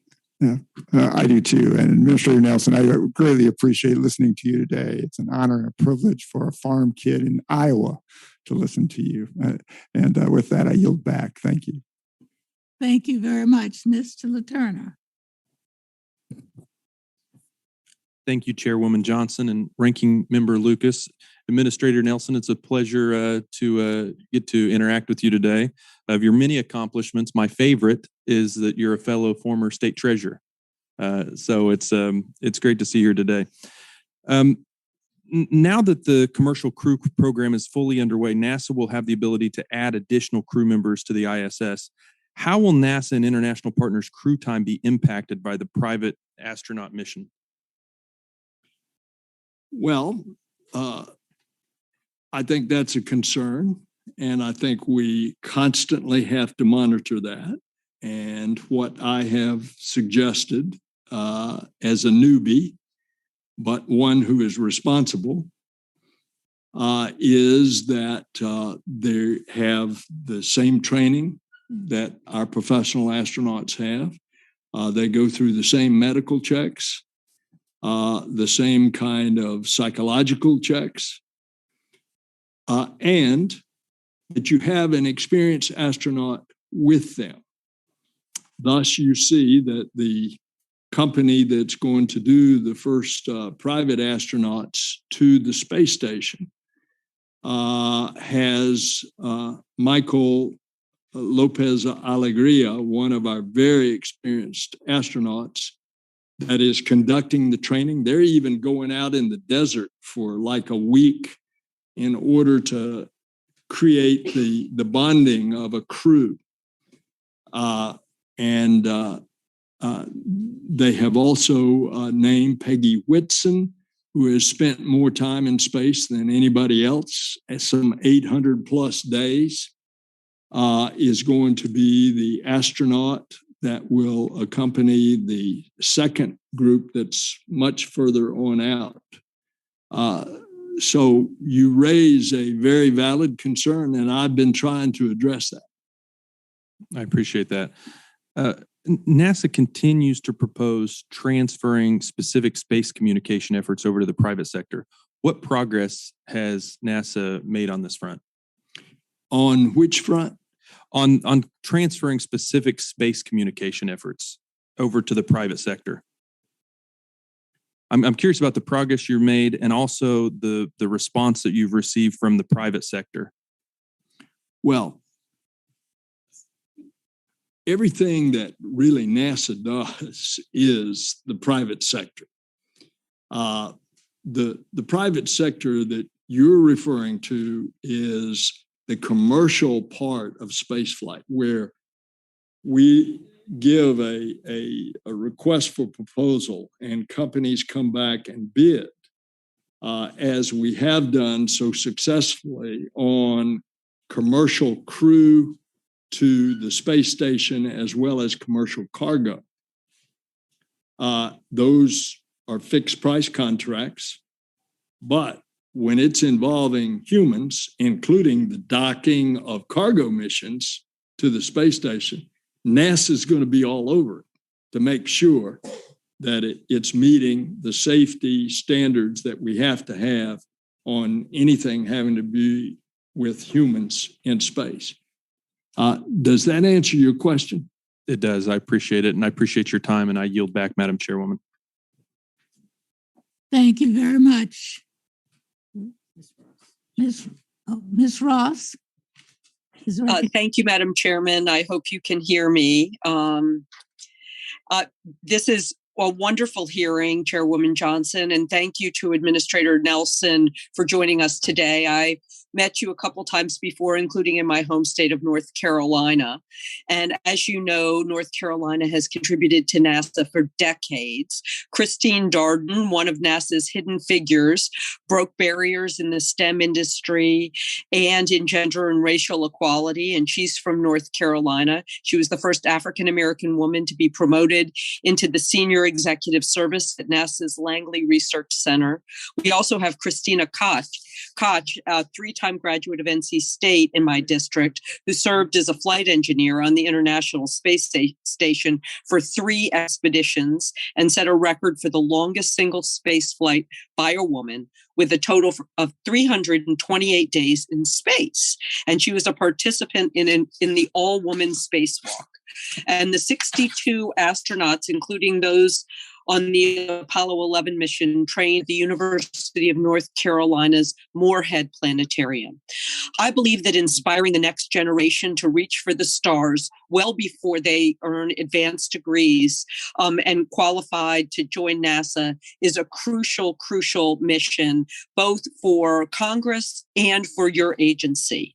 And in North Carolina and Research Triangle Park in particular, we're a major STEM education hub, and we've grown our STEM education at a higher rate than the national average. I'm thrilled to see that for the first time in many years, NASA's budget request includes a funding for its Office of STEM Engagement. And so I'd like to know how the STEM engagement activities are building stronger ties with NASA's mission, including its flight programs. And Mike Smith, who gave his life for the country in the terrible tragedy of Challenger, was from North Carolina as well. And thank you for the contributions from your state. STEM is, we've had some discussion here already extensively about the importance of STEM. You can't be a society that wants to do all of these gee whiz technological achievements that are giant leaps if you don't have the educated populace. And what better to stimulate the interest of kids in science and technology and engineering and mathematics than the space program. And so we're going to really try to rev up STEM education. It got a big boost in the president's budget. And we're going to try to manage it in a way that it really does have an effect. STEM grants are not the province just of NASA. They're every agency of government. And you will have an opportunity as you go through these authorization bills and appropriations bills coming on to affect STEM throughout the whole of government. But we're going to try to do our part. Well, thank you so, so much. One of the other things that we do well in the Research Triangle is have a very innovative clean tech cluster and advancing clean energy. And can you elaborate on how your agencies work on research and work on climate change and innovation can contribute to our domestic clean energy sector, including manufacturing and supply chains? Yes, ma'am. And we've had considerable discussion on that issue as well.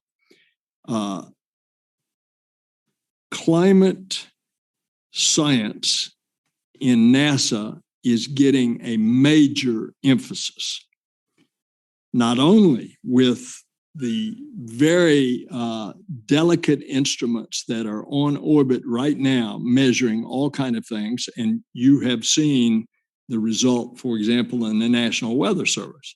Well, NASA is the one that designs those instruments, those satellites, those spacecraft, builds them and launches them, and NOAA then operates them. But we've got a future that is very exciting. Over the next decade, we are going to put up 5 great observatories, and they are going to give us measurements of what's happening on land, on water, on ice, and the atmosphere in a way that we've never had, and then collate all that into a 3-dimensional understanding of the subtle changes that are occurring and what we need to do about that, as well as advise us on a daily basis of what we ought to be looking out for. All of that is around the corner. That's a $2.5 billion project over 10 years, 5 missions, the first of which will be January of next year. Yes, ma'am. Well, thank you very much, Mr. Administrator. Thank you, Madam Chair, and I yield back. Thank you very much. Mr. Jimenez. Thank you, Madam Chair, and our ranking member, Lucas. Senator, Administrator, good to see you again. Mr. Mayor, good to see you. Thank you. Senator, Administrator, do you think that China is in a race to the moon with us? Yes, sir, Congressman. Why? Because of what they've already done and what they've announced they're going to do. And by the way, if you look back on the history of the Chinese program, they announce what they're going to do, and then they do it. And so we've already seen they've been on the moon successfully. We clearly saw what they've done as only the second nation to ever be able to land a rover on Mars. We did so back in the 1970s and have had several since, but they're the second nation to be able to pull this off. And it's no minor feat. They are preparing a sample return mission from Mars. So this is demonstrating extreme capability.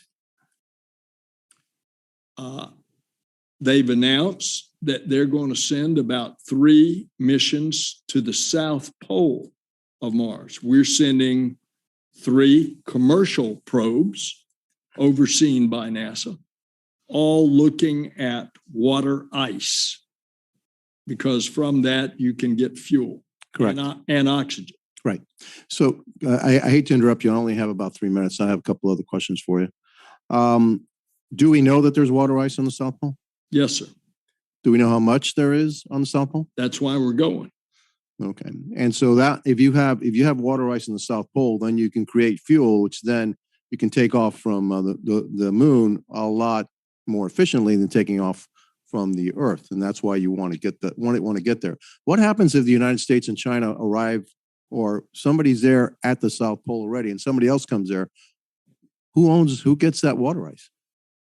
Well, I think you raise a good question, and that's why we have something known as the Artemis Accords, of which we are getting other nations to sign it. Brazil being the most recent. And what the Artemis Accords say is that our exploration of the moon is going to be transparent. It's going to be peaceful. Nations are going to cooperate together, and there's nobody going to be exclusive. Has China signed that? No, neither has Russia. That's interesting. So it's a data point. Look, I raised those questions. I knew the answers, but we are in a race with the Chinese to get to the moon, and it's a matter of national security that we win that race. It's also a matter of national pride that we win that race, just like it was back in the 60s when we beat the Russians to the moon, because it shows it's a demonstration to the world of who is the preeminent power in the world. And it's a very, people don't understand that, but that's exactly what's going on. And so, you'll find in me somebody who will fund or try to fund NASA to the greatest extent possible to make sure that we're the first ones back on the moon. Related to that, the lander that we just awarded the contract to. When do you expect delivery of the first lander? Well, that depends on what GAO says on August the 4th. Well, if they say that there's going to be competition, then there's a $10 billion shortfall in your budget, right? And that's up to you then. We'll see. And I've suggested here before you arrived that there are more ways to skin a cat than one. And you're going to have a jobs bill in front of you that's got an R&D component. And that would be a good place. Well, I agree with you that with all the trillions that are being bannered about, that we should spend some of that on NASA and assuring that the United States remains and will always remain the preeminent force in space. Look, you go back in history, it was the countries that were exploring that were always the dominant countries, and so we need to keep on exploring, and we need to be the first, and we need to be the first out there. And so, I know my time is up, and I yield back. But again, thank you for being here, and it was, again, pleasure seeing you again, sir. America never wants to give up its DNA as explorers, adventurers, because always we've had a frontier. And we've been successful in capturing that frontier. Now our frontier is up. Thank you very much. Mr. Kildee. Thank you, Madam Chair, and good morning, or afternoon, I guess now, Administrator Nelson. Thank you for being here. And let me just say this. Thank you for the various forms that your service to this country have taken. It's very much appreciated, and I'm thrilled that you're in the position you're in right now. I'd like to talk to you a bit about NASA's Earth Sciences Division, specifically the Earth Applied Sciences Development Program. I understand the program has worked with the Great Lakes and St. Lawrence Cities Initiative for a number of years on projects designed to protect the Great Lakes. I come from Michigan. The Great Lakes are our lifeblood. It literally outlines our boundaries. It defines who we are as a state. The lakes are also critical to our livelihood. According to the Great Lakes Seaway Partnership, shipping on the Great Lakes and St. Lawrence Seaway supported $35 billion in economic activity in 2017. So in my time in Congress, I've been working on this. I've introduced and passed legislation that prioritizes and updates federal mapping of the Great Lakes. We talked, you were just mentioning how we have such an explorer character in our DNA. We continue to need to do more research and exploration even here at home, and the Great Lakes is one area where we can do that. I have asked and passed legislation to prioritize the mapping of the Great Lakes, introduced resolutions to oppose building nuclear waste repositories in the Great Lakes Basin, introduced legislation to prevent Asian carp from reaching the lakes, continued robust funding for the Great Lakes Restoration Initiative. As you can see, this has been a priority. But the pressure on the Great Lakes as a result of climate change only raises the importance of research and work in preserving what is really an international treasure. So I wonder if you might comment or discuss how the FY22 budget would continue the work that your agency is involved in preserving the Great Lakes. Congressman, I had the privilege of serving with your dad, and it was a great privilege to know him as a colleague. When you have these Earth observation satellites or spacecraft, they give us all kinds of measurements to address a number of the things that we also address terrestrially here. For example, the invasive species in the Great Lakes. That is just a terrible boon to the existence of marine industry in the Great Lakes. That kind of mussel that clogs up all the drains that comes in the ballast water. That's one thing. But what about the algal blooms or other invasive species or stormwater runoff or the coastal flood risk, the wetlands, all of those things? We can help the dangers that are facing your constituents by the observations we are making from space. And then that goes into what I had explained before about these 5 great observatories that are going to just refine that data and give it so much more comprehensive. So I'm with you, Congressman. I very much appreciate that. I mean, the agency obviously has a lot on its plate, and I will say that I do support your goal of us continuing to lead in this space, literally and figuratively, but to not forget that the agency does have a robust agenda as it relates to life right here on this planet. And I do appreciate your effort and particularly your continued support for research related to the Great Lakes. It's a critical asset, and it's one that I'm happy to hear that you also appreciate and support. So with that, thank you again for your service to our country. Madam Chair, I yield back. Thank you very much, Ms. Kim.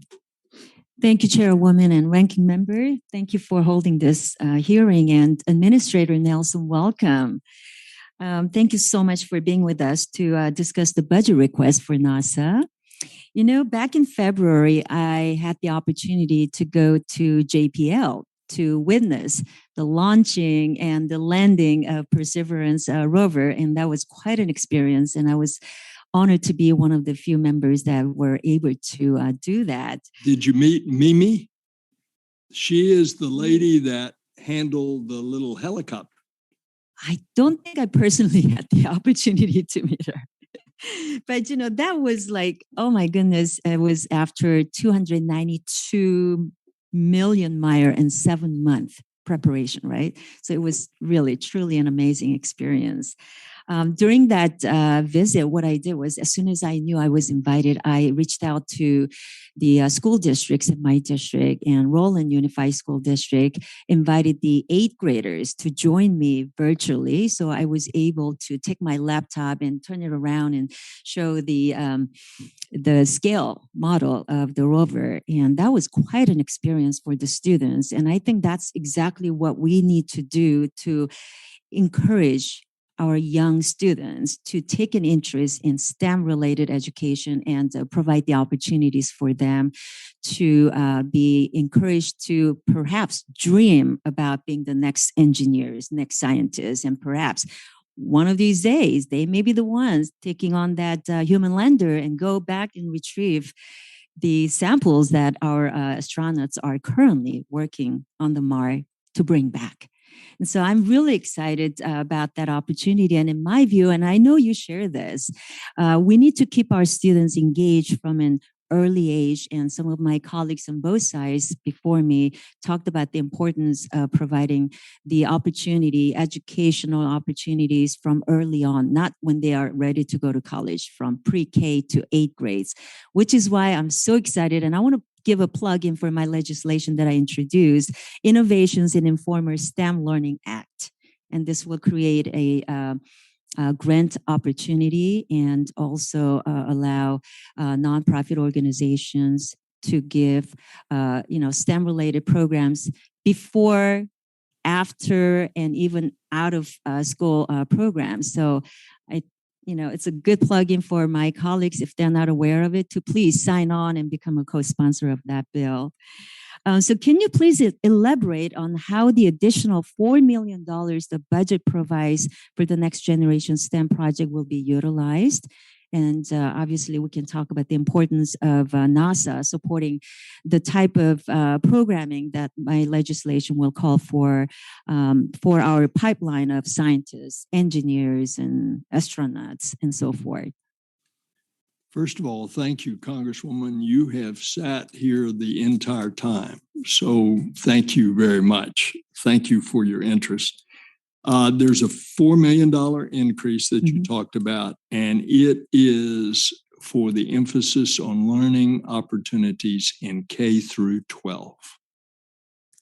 Awesome.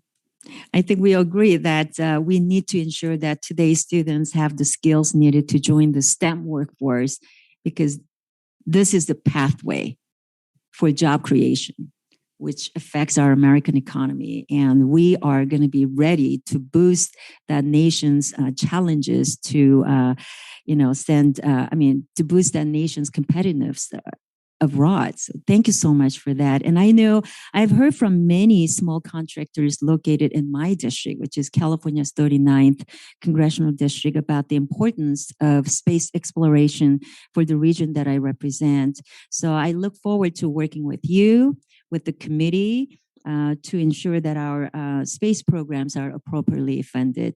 With that, obviously we understand. So it's not a question. I look forward to working with you, and I will yield back the balance of my time. Thank you very much, Mr. Sherman. Thank you. My first question, I'm sure, has not arisen in that because it relates to my district. The Santa Susana Field Lab was used during the Cold War and the early parts of the Cold War. Various contaminants, chiefly nuclear, remain.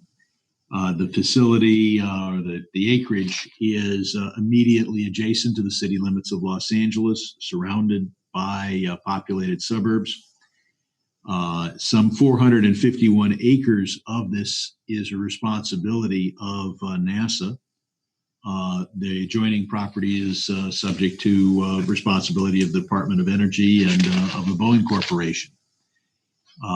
So the contamination affects hundreds of thousands of people. There are 700,000 people who've signed a signature demanding a full cleanup of the site.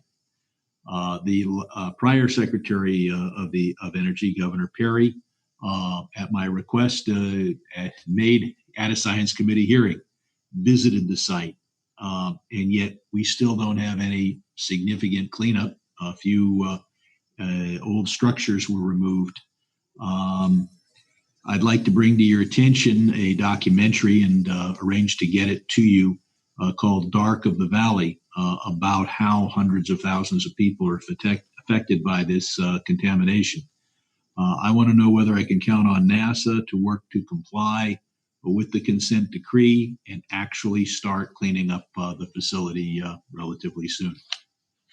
Congressman, we take the environment very seriously. As to making a commitment to you, I've got to know the details, and I just simply don't have those. But I can say this, you can tell a lot about a fellow where he's going by where he's been, and look at my environmental record over a lifetime of public service. And I think that'll give you some degree of comfort. We will get you fully briefed, and then we will get you a copy of this documentary, which should be available soon. You've noted that the SLS could be used for multiple missions besides sending humans to deep space. Can you discuss your plan to keep a regular cadence for the SLS mission? And you have spoke to my colleagues on the national security of space using SLS, using the Delta IV Heavy, which is being retired. Can you comment on that?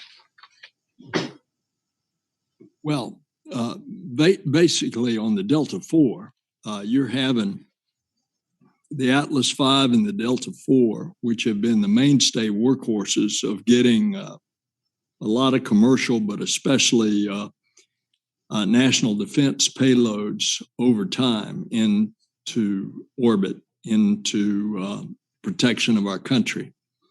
And those are being replaced as we develop new rockets.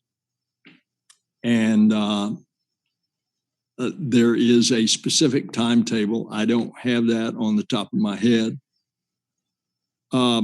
With regard to the regular cadence of landing on the moon with Artemis, that is what I hope is going to occur. If we can get a robust competition and have a decision on what the landers should be, and to have those landings once a year, so thus the cadence that you talk about, have them once a year over about a dozen-year period, all of which is for the purpose of getting ready to go to Mars, learning what we can, the preparation, the systems, the new technology, in dealing in an environment on a surface of a celestial body that is 1/6 the gravity, and we're getting ready to go to a celestial body that's 1/3 the gravity of Earth. Thank you. I hope the chairwoman will allow me to sneak in one more question. Can you share your perspective on how the Gateway is a critical element of our effort to further explore not only the moon, but ultimately expand our space exploration to Mars? I won't go into the detail that I did before to spare the committee, but the Gateway, in essence, is a small space station in lunar orbit that will do many things. It'll be a way station for us to go down and back from the lunar surface. It will be a research station. It's international. We've already got a number of partners, and it will be the place that is likely to be the embarkation point where we will assemble a spacecraft, technology to be developed, that will go to Mars. Thank you. Yes, sir.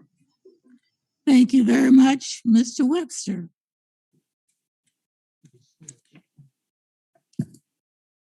Thank you, Chair. Senator, good to see you.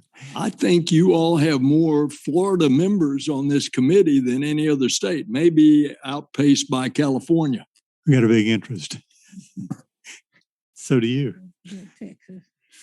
I've been listening. I heard and it kind of expanded as we went along, all of the amount of information that you're gathering just from being in space, collecting data. And that certainly is useful data. I was wondering, how does NASA partner with other government agencies, even local and state agencies, to utilize that from hurricanes in our area, but also there's wildfires, floods, and all kinds of other natural disasters. Is there a way, or just tell me what's going on right now with that? The extensive sharing of data among U.S. government agencies with NASA is just unbelievable. I didn't realize until I got into this position how extensive it is. Now, I'll give you a good example. We in Florida, of course, are concerned about the direction and the ferocity of an inbound hurricane. All right? You've got all these assets up there that are measuring all kinds of different items that affect the intensity and the direction of that hurricane. These are all, in large part, assets that are in space. We have the buoys on the ocean that help us, and we have airplanes that fly through and above the hurricane. But we've also got these assets in space that are giving us all kinds of new measurements. And that's just one example on the sharing of data.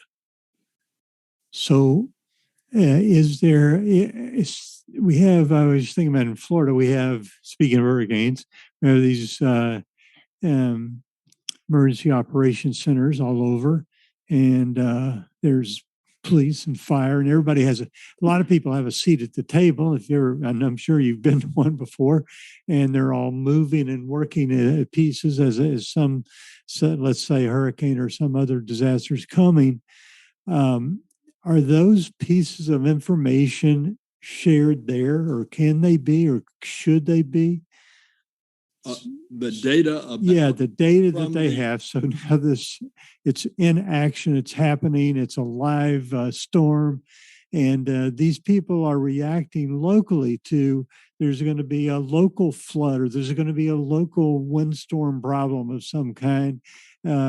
Is that information shared even with those local EOCs? Yes, sir. And let me give you another example. Some of the spacecraft that we have, for example, will measure the amount of moisture content in the atmosphere.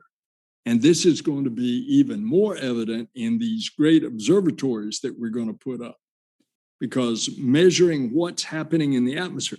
Now, moisture content of the atmosphere is a major component when we're trying to figure out what that hurricane is going to do in the future, and the direction and the intensity and the temperature of that atmosphere, and the temperature of the surface of the ocean, and even the temperature underneath the surface of the ocean.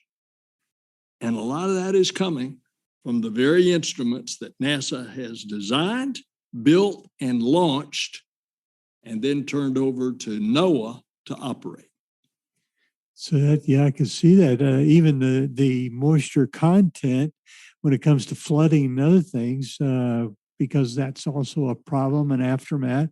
A lot of times the wind's already gone, the news story's already gone, and then our rivers filled up, and later on, even sometimes a week, 2 weeks, 3 weeks later, is the surge of what happens. That's probably a pretty awesome thing. Well, I've learned something today. That's a lot more information than I even knew about. Thank you for coming. Congratulations on your new position. I know you do a fantastic job. We really appreciate you coming today. Good to see you again. Thank you. Thank you very much, Ms. Spice. Administrator Nelson, I have good news for you. I think I may be the last questioner of the afternoon. You have been, ma'am, very, very patient. Well, thank you for joining us today, and thank you to the chair and ranking member for allowing us the opportunity to speak with you about the budget. First, I hail from the great state of Oklahoma, and there are some great NASA ties, including your predecessor, who was from Oklahoma, as well as General Thomas Stafford, who has a museum in Ranking Member Lucas's district. Who I saw yesterday, Tom Stafford, a personal friend, who lives in Satellite Beach, Congressman. And I will see Jim Bridenstine for supper tonight. Well, tell him I said hello. Yes, ma'am.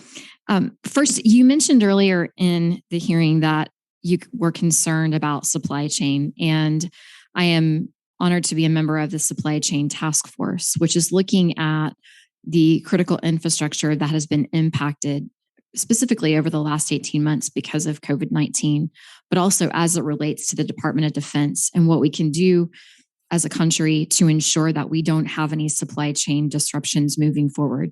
And you specifically mentioned rare earth minerals, and those come from foreign entities. And I think that we have to be mindful as we look to the future to figure out how do we prohibit the possibility of not having access to those, which is incredibly important to many of the things that we're doing at NASA, as well as within the Department of Defense.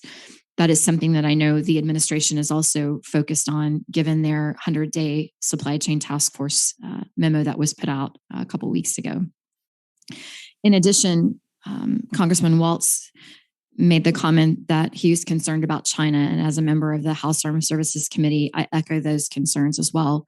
I think hearing and seeing some of the things that we have seen over the last couple of months, particularly with the landing of a rover on Mars, it's very clear that China is looking to outpace the United States. And it's imperative that we do everything that we can to invest in research and development and exploration to ensure that that doesn't happen.